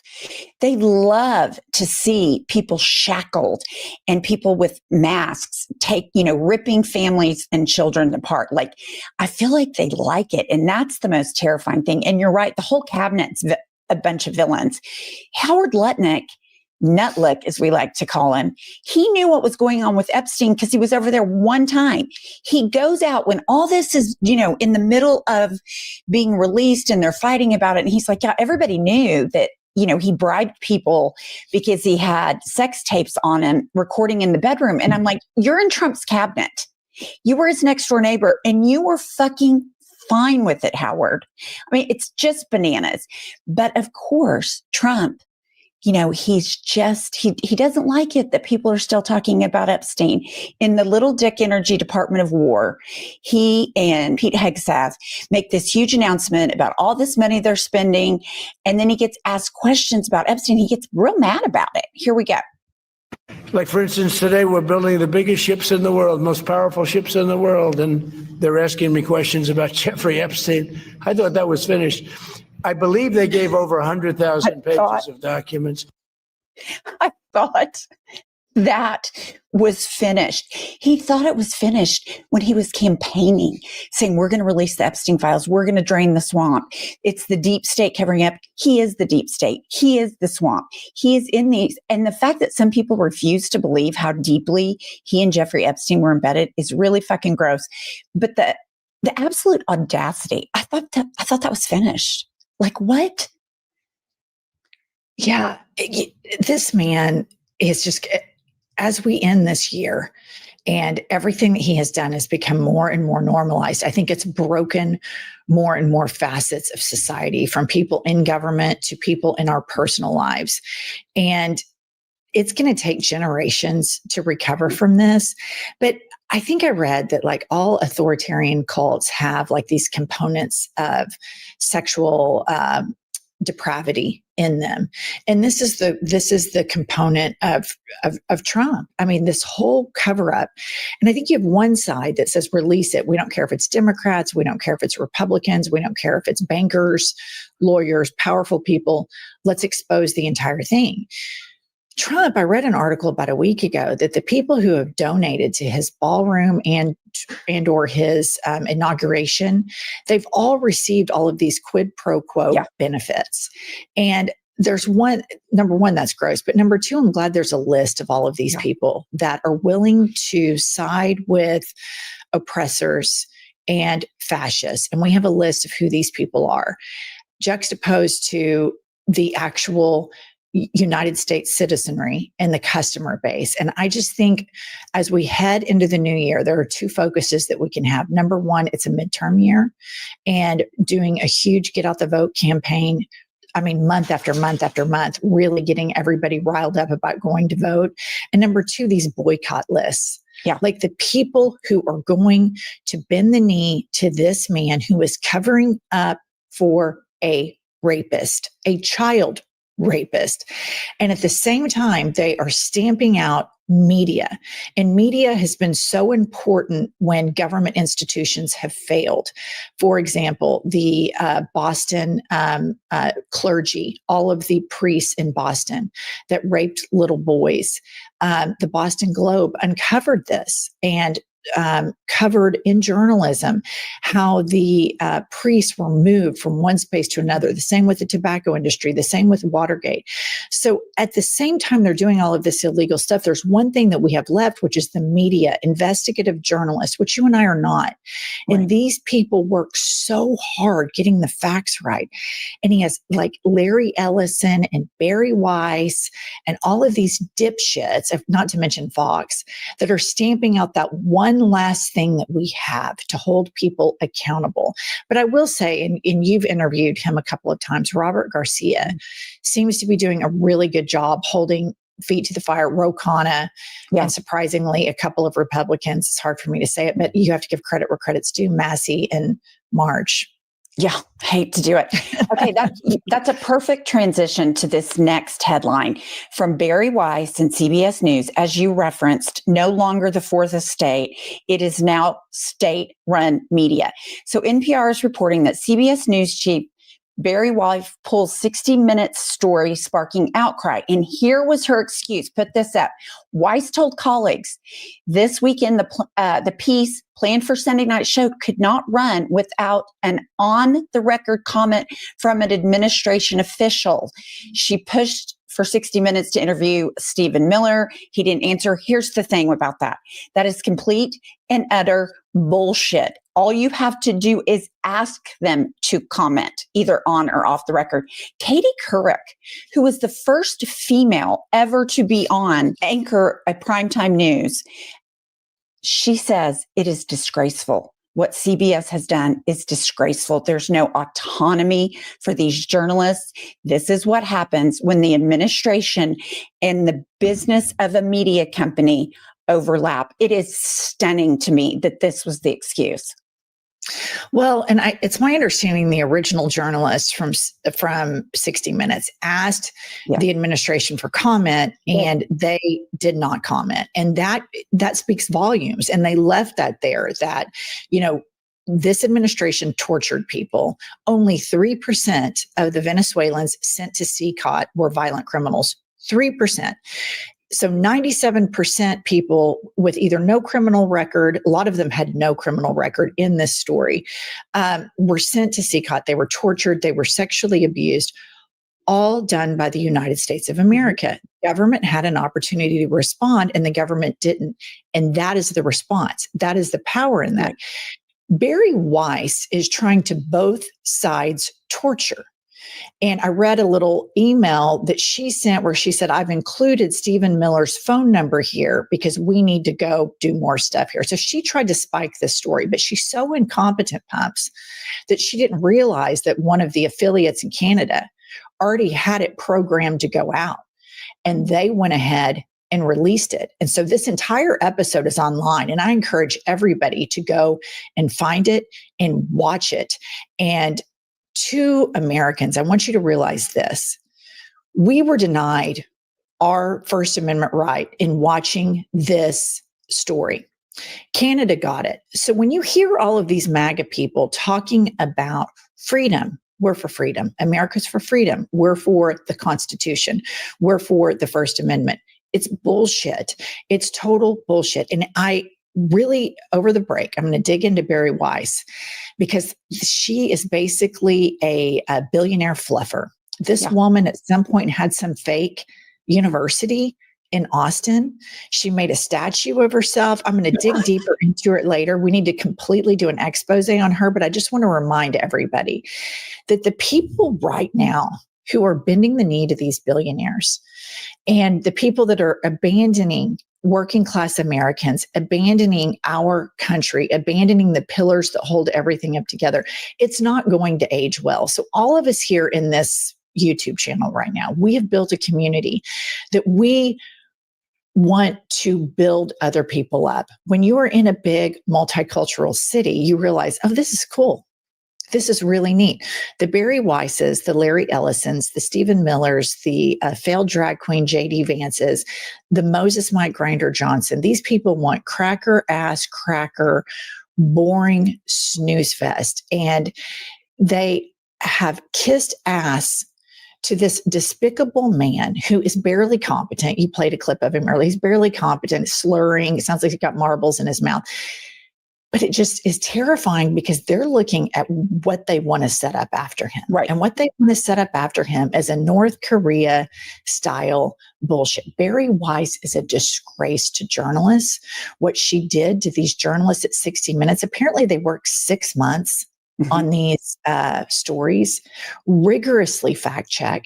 It had gone through, legal checks and all of these things. And at the last minute, Bari Weiss, whose number one driving ethos, from what I've read, is being a Zionist, is, I would think, if that was a part of your identity, you would want to shine a light anytime somebody was taken, denied due process, and sent to a camp to be tortured. I would think that that would be something that you would want to shine a light on.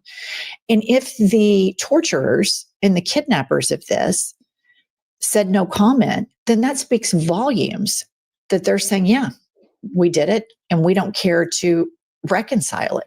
The fact that she's giving them time to come back and she wants to both sides torture is just such a disgrace. But here's the thing. Fox News kind of incrementally became this powerhouse that it is. Right. Bari Weiss has gone from a month ago, 2 months ago, 60 Minutes was legitimate. Now it's batshit crazy. You guys, this is a time, and we as a population can learn from this.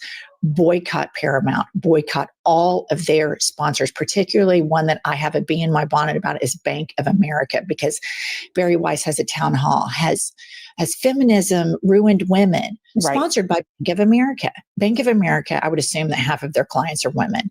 So fuck Bank of America, boycott Bank of America, boycott Bari Weiss. We can learn our Fox News lesson. Do not let these people incrementally become mainstream. We can completely take this broad out in CBS. Look at what we did with Jimmy Kimmel. I mean, the customers and the people still have power.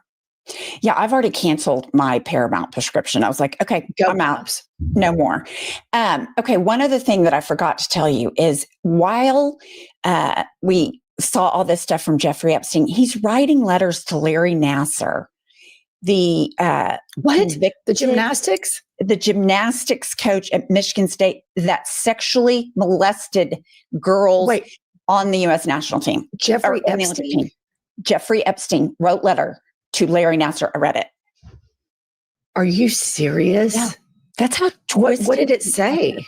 It was just like, just loose support. I mean, it didn't say we both like to bang little girls and rape them and traffic them. It wasn't like that. But I just thought that was so stunning. Like, birds of a feather do indeed flock together. Writes a letter to Larry Nassar while he's in jail. Like, he'd already been arrested. This isn't new news. Like, this wasn't before. He reached out to him while he was in prison. How gross is that? This ad is brought to you by Vive Healthcare, the makers of Apertude, Cabotegravir. You never skip your SPF. It's so horrible when you think about crimes against children, how vulnerable they are and the power dynamic, and how a lot of them don't really, it's not till years into adulthood that they're able to reconcile the abuse and that it was abuse, and et cetera. And that we have an administration covering up, and a lot of these people in the administration Christian signal, and they claim that, they're big Christians, but they're also pro-family and they're also pro-children. And then you have these people like Barry Weiss, who has an opportunity and a big job and a big stick. And this is what she wants to do. She wants to platform Erica Kirk, 2-week long, just cram it down everybody's throat on that, which was completely intellectually dishonest reporting, because she didn't cover any of the horrible stuff that Charlie Kirk said when he was alive. Well, of course not. And then she wants to both sides see caught. And there aren't two sides to that. No, the United States of America was wrong and 100%. Facilitated and enabled and sent people to be tortured. And it's just, it's disgusting. It's disgusting to me. Trump in and of himself, I understand. The growth and the people who have come out from under their shells in Trump 2.0 that feels so vindicated to be nefarious and diabolical. That's the grossest part of Trump 2.0. Him, marbles in his mouth, Hannibal Lecter, I'm reducing drug prices by 10 million %. I mean, rinse, repeat, same shit over and over. It's the people who think we're stupid, like Barry Weiss and other people think that the electorate is stupid, that we don't see what he's doing, and we don't see how the billionaires are all sucking up to him and grifting off of working class of Americans. And they think they can just push propaganda. And I guess it works in a small vacuum on Fox, and they think that they can duplicate that over the entire electorate. But that's the Trump 2.0 that I think I'm so disappointed about, is how many more people have come out as so gross. Besides how vile. There's a portion of our population, like the administration likes to inflict cruelty, and there's a portion of the population that likes to watch it, and they agree with it. And that's really, that's very unsettling as a human being. And I think another component we should talk about is when you have power, like whether it be media power or, little Moses Mike Grinder has power, Stephen Miller has power. When you have power, what do you do with it? Do you want to hurt people and sort people into groups and prioritize and quantify the importance of people? Like, these people are the most important, and then we go down the stick. Or do you want to help the most marginalized in your country? And the people that have gravitated towards Trump, like the billionaires, Elon Musk, I don't think he's ever donated anything to philanthropy. I saw on Twitter a couple days ago. Now he's like, there aren't any Republican professors at Yale. Well, no shit, because facts have a liberal bias, But it's like people have these megaphones, or they have this power, and what a window to their soul, what they choose to do with it. And Barry Weiss, she's going to find out. She's gone to seek refuge in this fascist movement. And it just doesn't play well. And there's going to be many more. There's more Barry Weisses before, and there's going to be many after. But CBS News, what a horrible thing. And for so many people, Pumps, like you know this from being a lawyer that worked in DOJ or I have a nephew that works for the federal government. There's a lot of really good people that are just looking for stable jobs, and really good journalists that had really good jobs. I got a job at CBS. 60 Minutes. It's a big deal. They worked really hard to get there, believed in the truth, believed in journalism, believed in the First Amendment, believed I have this power and I'm going to shine a light on corruption. I'm going to shine a light on torture. I mean, it's just the most earnest, noble thing. And then you have these forces now that are being celebrated in the American population that are like, yeah, I have this power, and I think you're so fucking stupid, America. I'm going to manipulate you into, whatever I believe. And the way she spoke to her staff, there's an email that she sent to them. It's so patronizing. It's really depressing. It is depressing. Okay. And I want to leave you with this because this gave me a Christmas smile. Okay. So as we know, Kash Patel cannot get laid without expensive toys because he is so profoundly incompetent, unattractive, miserable human on the inside and out. So as America's job markets go to shit, as people can't afford food, here's what Kash Patel's doing with his budget. Breaking: FBI Director Kash Patel has spent taxpayer money on a custom fleet of armored BMW X5s so he can be chauffeured around less conspicuously. And Brian Allen says, nothing says humility in public service like armored luxury SUVs on the public dime. So this just feeds into my theories.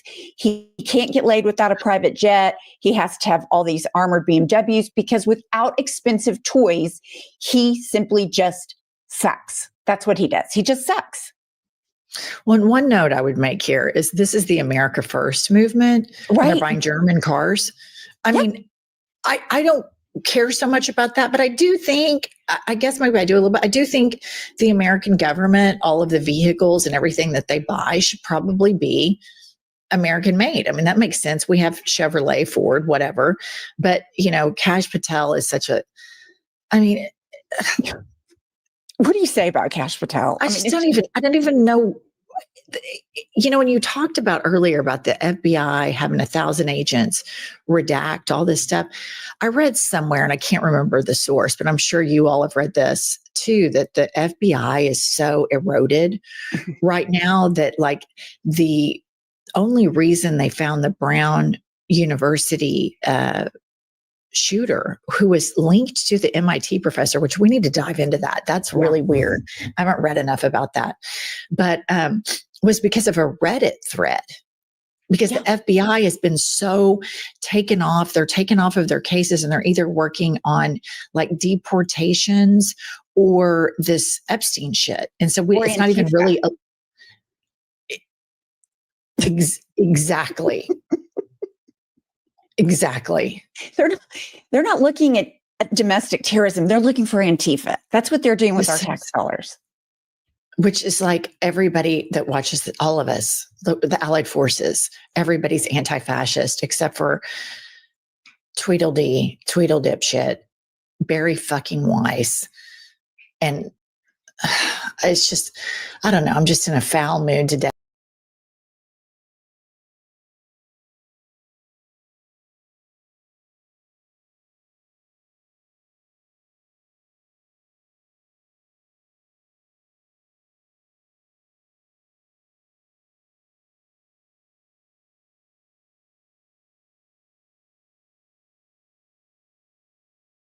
That live inside the earth. What if I told you that I found a pattern that seems to connect Jeffrey Epstein, UFOs, secret underground bases, and strange beings that live inside the earth? I'm not making any definitive statements here. I'm just examining the evidence with an open mind.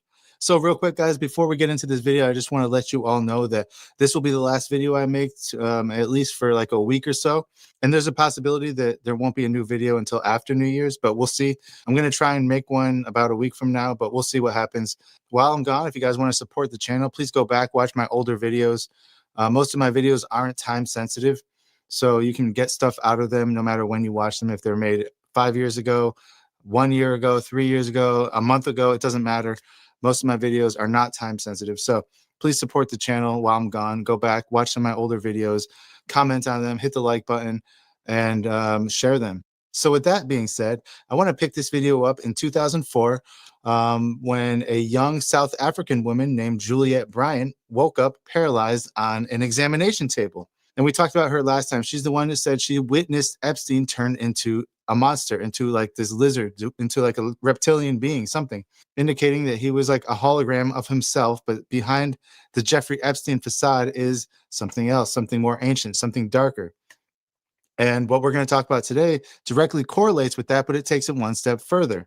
So she woke up on this examination table in 2004, and she claimed to be not wearing any clothes. And she was surrounded by figures wearing hazmat suits. I do have a clip of her talking about this. I'm going to play it in a minute, but she wasn't at a hospital when she woke up, right? She was at a place called Zorro Ranch. And if you haven't heard of Zorro Ranch, it's a pretty interesting place, to say the least. It's a 10,000 plus acre compound in New Mexico in the desert, owned and operated by none other than Jeffrey Epstein himself. So she tells a story that is pretty fantastical, and some people might discount it outright. But when you take her story and you connect it to dots that have existed for a long time, considering not only the location that Jeffrey Epstein's ranch sits on, also the surrounding areas, or some of the things that the people who have lived in New Mexico have talked about and have described for hundreds or thousands of years in some cases, it seems like that this isn't a coincidence, but it may be part of a larger pattern. The only people I met there were like scientists and Michael Bay, the movie producer who made the movie The Island about cloning. I met Michael Bay there in 2004 in New Mexico. So I suddenly realized maybe Michael Bay was at Epstein's property doing research. Because when I met Michael Bay and scientists there, I would see them on the tops of the properties. I'd see them there, but I'd never really see them again. I'd meet them like once or twice. And then I'd never see the rooms they were staying in or anything. And it made me realize that there's very likely something underneath there. And also because I saw him turn into that thing. There's just and the UFO that I saw, that was while Michael Bay was staying there in New Mexico when I saw that and had that flashback waking up in a laboratory. Well, I saw in New Mexico, I saw a UFO in the sky. And then I've got that flashback weird memory waking up in a laboratory with 6 people in hazmat suits around me and a female doctor. And I couldn't move. I was like paralyzed and I was naked and I couldn't move. I couldn't talk. And then this doctor came near my head and she said, "Don't worry, everything's okay." And I was out again. And just after after just digging and digging and digging, I realized, if these bastards really do drink blood, if they really do kill children, it would make sense for them to have their own farm of humans.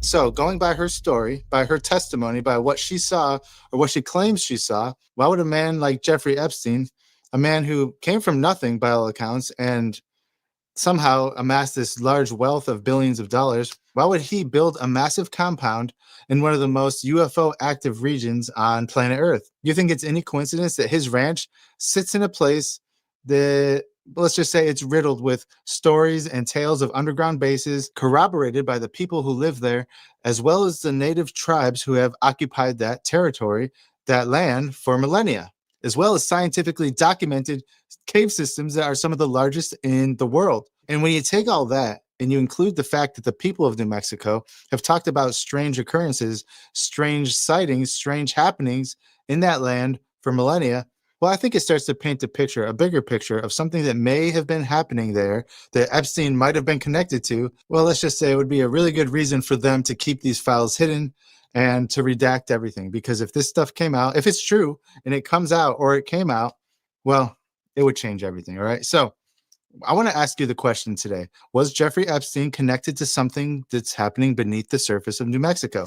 Something ancient, something supernatural, something mysterious? And spoiler alert, I don't really know the answer to that question. However, there is some evidence that seems to point in the direction of yes. All right. So let's go back to Juliette Bryant. She talks about a lot of very interesting things. Epstein's connection to, like we're talking about here, with the UFOs, with underground bases, but also with genetic experiments. i.e. cloning. Okay. Now, if you're thinking cloning, like this thing is getting weird. I don't even know if I want to keep watching this video because now we're talking about Epstein doing genetic experiments. But the mainstream media themselves even admit to this fact. The New York Times wrote an article saying that Epstein wanted to turn the Zorro Ranch, the place that we're talking about here in New Mexico, into a quote unquote baby breeding farm. His term. And it was quoted by the New York Times. They said that he wanted to seed the human race with his DNA. Guys, I'm not making this up. Here is the article from the New York Times. It's behind a paywall, so I can only take a screenshot of the headline. So, by all accounts, yes, Epstein did want to conduct these genetic experiments and seed the human race with his DNA. What else does that sound like to you? A lot of people who are abducted by aliens will say that their seed was taken and they're creating these hybrid races of beings that are going to take over the earth. So already the things that are happening at Zorro Ranch, according to the mainstream media, fall in line with ufology. They also fall in line with biblical theology, considering that the whole point of the flood of Noah was to erase the genetic manipulation that was happening at that time. And the fact that Jesus Christ himself said that it would happen again.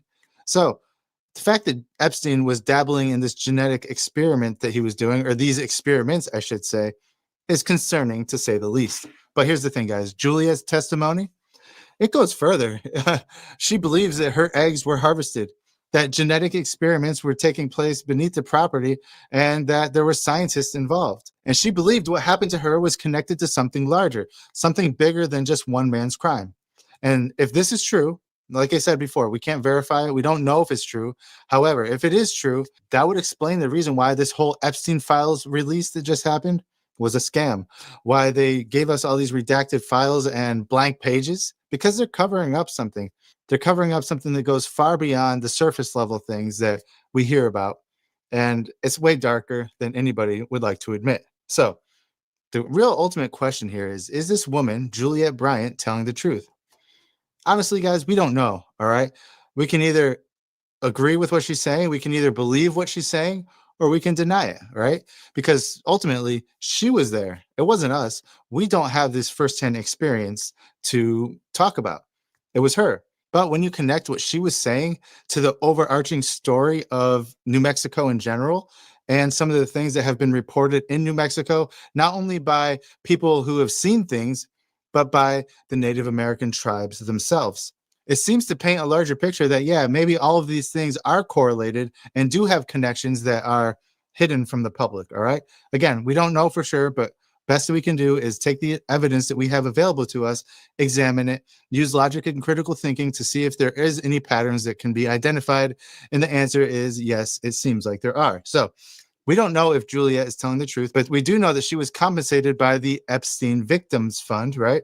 Where that actually lends credibility to her story, because she was given $2 million because it was proven in a federal court that she was abused. And guys, like all of my other videos, I'm not telling you what to believe. I'm just here to examine patterns, and the patterns lead to specific things. They lead to somewhere, and I think they lead to somewhere troubling. Let's talk about some of the things that we know to be true for sure. So Epstein, he purchased Zorro Ranch from the family of an ex-New Mexico governor. I think his name was Bruce King. I think he paid like $12 million for it, cash, by the way. Maybe not cash money, but like a wire transfer. He didn't take out a mortgage for this property, guys. He just bought it outright. And it was I think it was like 7,500 acres total, like around 10,000, something between that number. And it's about 30 miles southeast of Santa Fe. Now, what's in Santa Fe? Side note here, guys, what's close to Santa Fe, just north of Santa Fe, is what? Los Alamos. Yes, the same Los Alamos where they designed the first nuclear bomb. And side note, on this side note, that there also is rumored to be deep underground facilities under Los Alamos as well. So Los Alamos itself is pretty close to Santa Fe, and pretty close to that is Epstein's ranch. So what happened was he bought that ranch, and then he put his money into it and turned it into a fortress. And also, by the way, an airstrip with a private hangar. And the property was, and probably still is, surrounded by these high-tech surveillance cameras, these high security gates that block view, and the employees who worked there remain to this day extremely tight-lipped about it, and nobody actually talks about what happened inside that compound. The funny thing is, too, when the FBI raided Epstein's Manhattan townhouse and his Little St. James Island, I think it was in 2019, They never raided the ranch, right?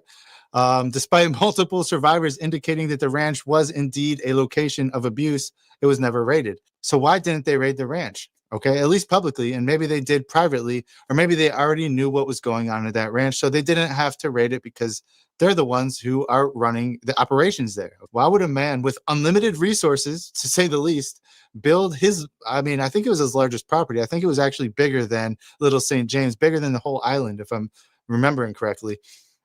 Why would he build his largest estate, his largest residence in this remote place in the New Mexico desert? And look, I've spent a lot of time in New Mexico, a lot of time. I've filmed a lot of footage out there, and I will show some of it in this video. There's nothing out there, especially once you get out past Santa Fe. It's just, there's nothing out there. It's just empty. So why did he choose this specific location? That's the ultimate question. So the answer, though, it might lie in what surrounds it, in some of the history, some of the, you know, the facts that are surrounding this whole area of New Mexico in general, because there are some very strange things that have been documented throughout the years relating to both the UFO phenomena and as well as other strange things that line up theologically with what the Bible says exactly. So let's talk about Dulce real quick, right? So I think it was about 150 miles north of the Zorro Ranch sits a town called Dulce, New Mexico. And I've been to Dulce a bunch of times. I was going to do some filming out there, but I never filmed out in Dulce. I've been there so many times. I don't even think there's any stoplights in that town. There's a Dollar General that I remember, and I think there's a school. But the population there is pretty small. It's like less than 3,000 people. And Dulce is also the headquarters of one of the Apache tribes. It's a reservation. So according to decades of, let's just say, conspiracy research, it's also one of the most secretive underground bases in the entire world. And I do this air quotes because there might be some truth to it, right? But at the same time, we can't verify it. So the story about this underground facility, this underground base in Dulce, I'm sure you guys, a lot of you are familiar with it, but if you're not, I'm just going to touch on it real quick. So the story centers around a giant mesa in the back of the town called Archuleta Mesa. It's basically like a flat top looking mountain that overlooks the entire town. And it's, there's some like antennas and wires up on there and stuff. And the locals, mind you, who are Native Americans, what do they call it? They call it Alien Mountain. And yes, a lot of them do have stories of not only UFO sightings, cattle mutilations, also a lot of other strange events, and high strangeness in general is focused around that mountain, Archuleta Mesa, and the surrounding areas. And a lot of the natives who live there will say that there is absolutely a base underneath there. And that brings us to Phil Schneider. Phil Schneider was a geologist who was working for the government, who was contracted to do some work on this underground facility. His job was to basically drill test holes into the rock and like check the samples of what comes out to see if the rock was strong enough to hold like expansion of whatever said facilities in there. And according to Phil Schneider himself, something went terribly wrong. He came across something that by all accounts should never have existed at all. What am I talking about? I'm talking about he described it as a 7-foot gray alien being. It was a gray alien, but it was large. It was a 7-footer. He said it was the nastiest smell he's ever smelled. And I believe they took this elevator down, and when the doors opened up, they were right there. And what happened next was, by all accounts, it was a battle. I was involved in building another base inside of Dulce, New Mexico, which is Los Alamos Laboratory. It's a biological laboratory. So in the southwest part of the Archuleta Mesa, we built an underground facility, a better part of 3 cubic miles, hollowed out underground. Then to the southwest of that, we were in the process of the early stages of building. We drilled 4 large tunnel-like holes. Some of them ran 2.5 miles under the surface, 2 miles a day. It was fairly rapid. The equipment kept coming up broken. So we wanted to go down and wanted to send somebody down there, a human observer, or human observers in this case, find out what was going on. Well, to our total surprise, first of all, the government knew all about it. They didn't tell anybody. When I saw Green Beret and Black Beret people in camp, inside of our geologist camp, I knew something was up. The gig was up. First of all, I knew all about the alien agenda. I'll explain that in a few minutes. the large alien grays had been encamped there for as best as believed possible about 400 or 500 years. Have been one of their internal bases. And we drilled holes right on top of it. All the stinking air, all the black sooty air came right out as soon as the first hole was sunk, and all this soot came up, and well, that's when all the hell broke loose, really. All started. Anyway, after we drilled all 4 holes, it took about 2 days to drill all 4 of them.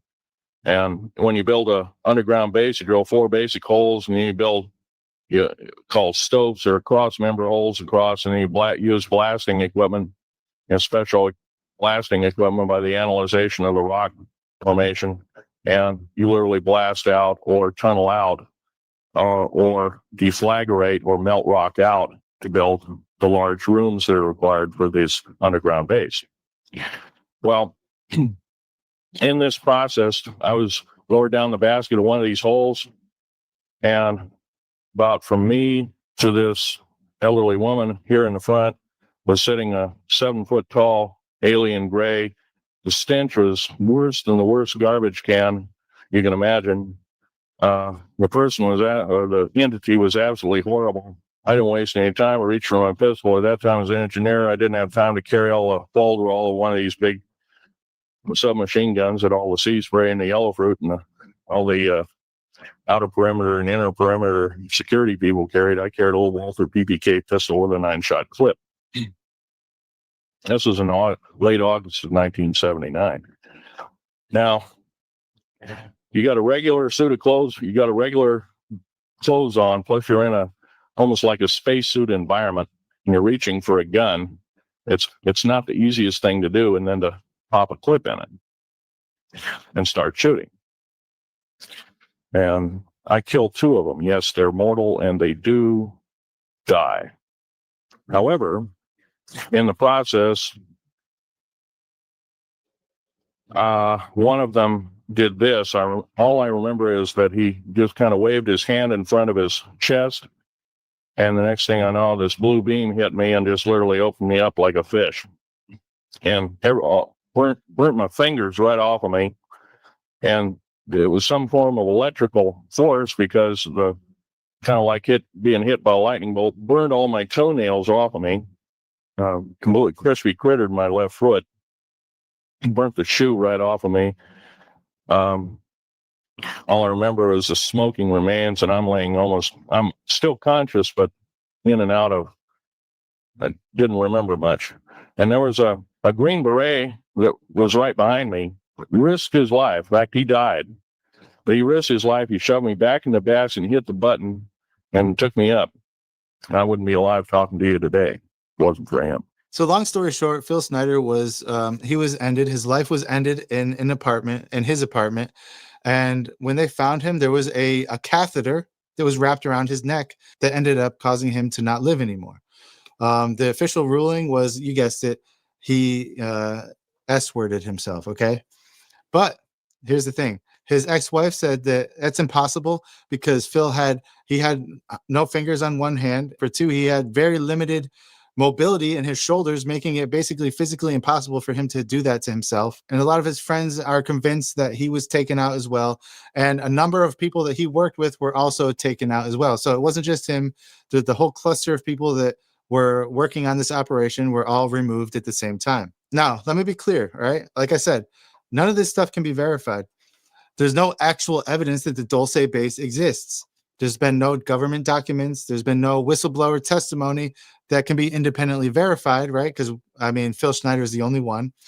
And his claims can't be proven because, well, for one, he doesn't exist anymore. And for 2, all the evidence that he did have mysteriously went missing with his removal of life, right? So all we have left is these videos that survived from his speeches telling us what he saw down there. But like I said before, and I don't want to be beating a dead horse with this, but the people who live in Dulce, in the surrounding areas, they tell a different story. They tell the same story that Phil did. They report UFOs flying over the mesa all the time, these strange lights.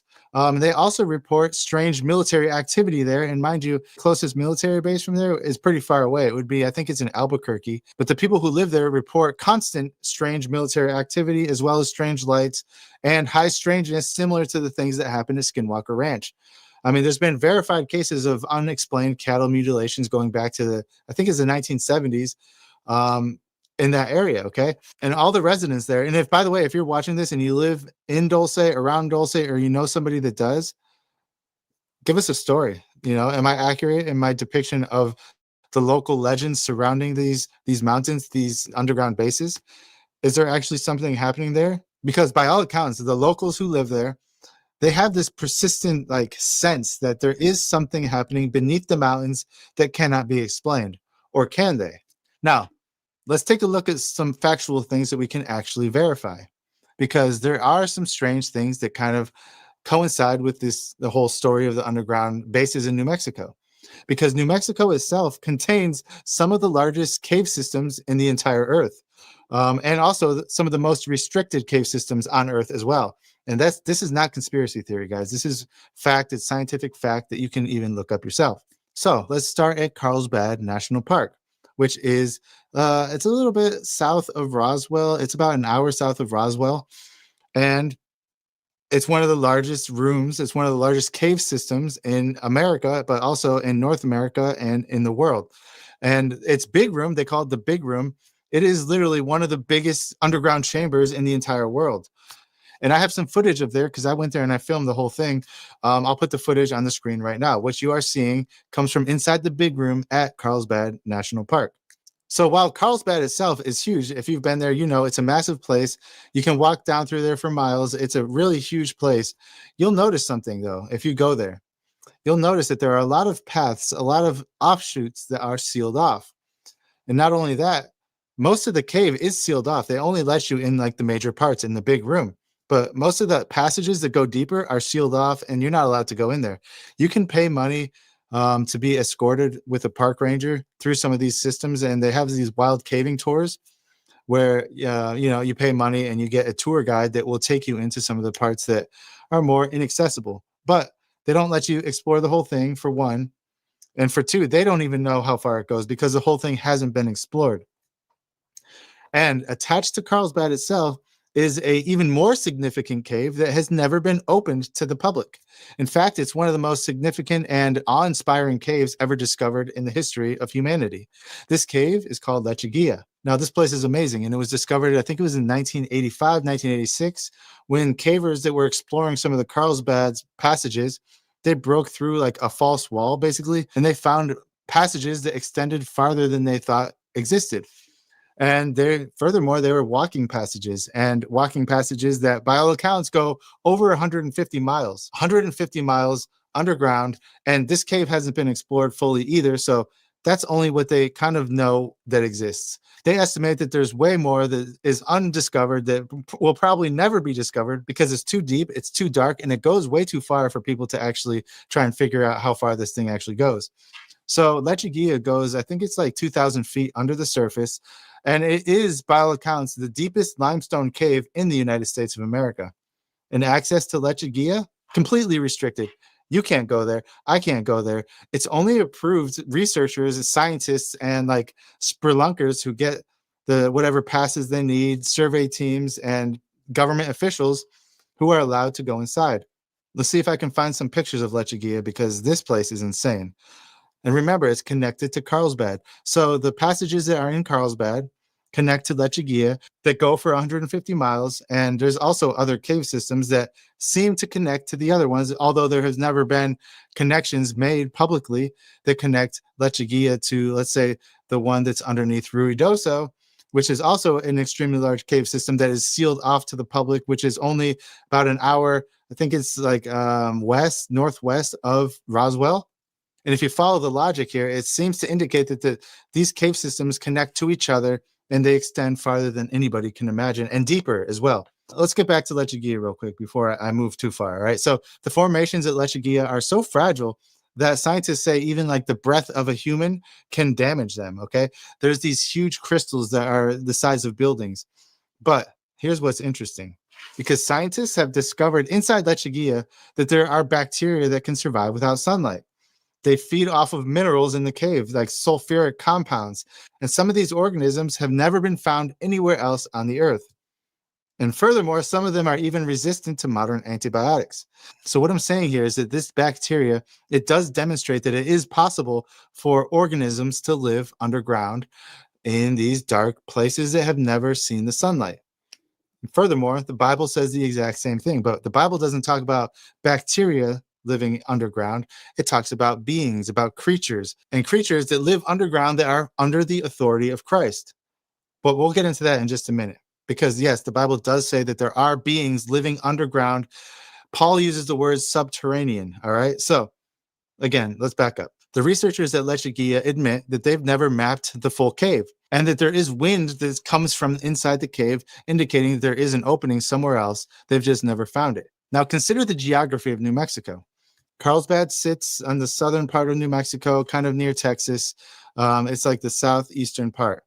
I believe it's like 200 miles from Zorro Ranch, and that's separated by a couple mountain ranges. And under those mountain ranges and under New Mexico in general is limestone formations, the same limestone that formed basically Carlsbad, Lechigia, and all the other cave systems. Pretty much most of the state of New Mexico is limestone underneath the surface. So let me paint you a picture. All right, let's see if I can find a map that shows this. So you have Roswell right here. Right underneath Roswell is Carlsbad Caverns. And then over here, you have a mountain. There's a big mountain. I've been there several times. I know this area pretty well. When you're driving from Roswell to White Sands, you go up and over this big mountain. At the top of that mountain is a town called Ruidoso. Ruidoso, by the way, is an amazing place. I love that place. It's one of my favorite places. It's awesome. But underneath Ruidoso, remember, Ruidoso sits on top of a mountain. Underneath Ruidoso is a mountain. Underneath that mountain is what? You guessed it, a cave system. This cave system under Ruidoso is another one that's sealed off to the public. It's restricted, and people can never even go in it. And it's hard to find any information about this cave system under Ruidoso because the networks are so vast and they're so large, they've never been fully explored. Sound familiar? Well, it should, because none of these cave systems have ever been fully explored. And if they have, they're not telling us about it. So geographically, we have Carlsbad, Roswell, a mountain with Ruidoso on it, and then another cave. Logically, it seems like the cave system from Carlsbad runs all the way through the mountain ranges underneath Ruidoso, connects to that cave system, out the other side to where? White Sands. What's at White Sands? Well, that's where they detonated the first nuclear weapons. So here we have this connection to nuclear weapons, UFOs, remember what happened at Roswell, and also there's been other crashes in that area. There's a famous one in Aztec, New Mexico, which, by the way, is a little bit north of White Sands, with these cave systems that parallel basically the geography of the Earth just underneath it. So scientifically, it's a fact that New Mexico does sit on top of these honeycombs of caves, of cave tunnels, of these chambers that extend far deeper than anybody realizes because they've never explored them. And this isn't conspiracy theory, guys. These cave systems are real. They're deep. They've never been explored, and they do honeycomb the whole state. And you probably see where I'm going with this. And we don't have proof that these cave systems are all connected into one large system that may or may not connect to the underground facilities that, let's just say, Phil Snyder talked about in Dulce, and the other underground facilities that are talked about at Epstein's ranch, and the other underground facilities that are talked about underneath Los Alamos itself. Now, with all this in mind, let's talk about some of the ancient past and some of the strange occurrences that were documented by the natives who've lived in this area in New Mexico, in the Four Corners area, for thousands of years. And long before European contact, before the Spanish ever arrived, before any of that, the Anasazi inhabited the region. They've inhabited this region for centuries. There's cliff dwellings found all over the place. Chaco Canyon's a great example. Here's some footage. When I went to Chaco Canyon, I filmed this. This place is insane. It's filled with these depictions of monsters, depictions of beings, depictions of, you can call them strange creatures. They're all over the place in Chaco Canyon, and they're all over the place in all of New Mexico, basically. And not just New Mexico, into Arizona, Utah, Colorado, all of the places, all the natives in the Four Corners area have been documenting strange occurrences via petroglyphs for thousands of years, with many of which are still available today to look at. Here are some examples right now. Now, there are tens of thousands of petroglyphs all over the place, and most of them, yeah, they depict like normal everyday activities like hunting scenes. clans, animals, but that's not all, okay? Because there are some unexplained phenomena and some very strange creatures and beings that are also depicted among the pictures of deer and whatever else, right? So look at this video that I filmed in Chaco Canyon. You can see these humanoid creatures, you know, with large eyes and unusual proportions. Some of them even seem to be wearing like halos or helmets or strange things on their head. There's so many of these strange creatures that are etched into stone forever that I guess you could say it's inconvenient for mainstream and for academia as a whole, because they say that this is most likely pictures of things that people saw during these hallucinogenic ceremonies, during some sort of ritual state, some sort of altered states of consciousness that these shamans would go into, and they'd come out, they'd see something and they'd draw it there. But when you take into account the stories that the natives themselves tell, well, then it paints a whole different picture. It paints a picture that's not just something that people saw in these altered states of consciousness. It paints a picture of a history that people witnessed with their own eyes and documented it via these petroglyphs for the entire world to see forever. Because the Hopi people talk about what they call the ant people. So according to the Hopi, the ant people lived underground. It's a race of people or a race of beings that lived underground, and they would come out periodically to help people. And they would also help people during these cataclysmic events and help them survive, either by taking them underground or by giving them resources, whatever it was. A lot of native tribes describe beings who live underground, who have always lived underground, and sometimes appear on the surface and will guide some of the tribesmen through these underground tunnels, through these passages deep beneath the earth. A lot of them describe beings that emerge from these subterranean worlds, basically underground worlds, through these openings in the ground. So my question to you is this: what did these ancient people see? What lived alongside them, or I should say, what lived beneath them? And if something lived beneath the people of New Mexico, if something lived beneath all the tribes of the Southwest thousands of years ago, if there was a race of beings that lived underground, if they lived there then, what makes you think they don't live there now and still continue to live there to this day? And if there's something that lives underground in New Mexico, is there a connection between the ancient underground races and the modern stories and tales and eyewitness testimonies of people being brought underground, like what we're talking about with Jeffrey Epstein? Because to me, it sounds like they're talking about the same thing, just separated by thousands of years. And by the way, guys, and this is a very important fact I want to bring up here. Scripture, the Bible, repeatedly talks about things that live beneath the surface of our world. Philippians 2:10, for example, declares that at the name of Jesus, every knee will bow. Those, listen to this, guys, those that are in heaven, on the earth, and under the earth. Think about that, under the earth. And then Revelation 5:13, John records that every creature in heaven, on the earth, and under the earth, and in the sea will they're going to start declaring glory to God. But let's back up to what Paul said in Philippians 2:10, because the Greek word he used there, I can't pronounce it. I'll put it up on the screen, but it literally means subterranean. Paul is telling us, he's saying straight up, hey guys, there is something. There's these beings that live in the depths of the world. They live underground. They live underneath our feet in these subterranean worlds. There are beings that live there. But not only do they live there, they also, well, let's just say they will bow to Christ. Christ is above them. Christ is above everything. Every knee will bow, including the things that live inside of the earth. That's what Paul says explicitly, as well as the entities of the abyss. In Revelation 9, it talks about these beings, these disgusting creatures that will be released in the last day. From where? From inside the earth.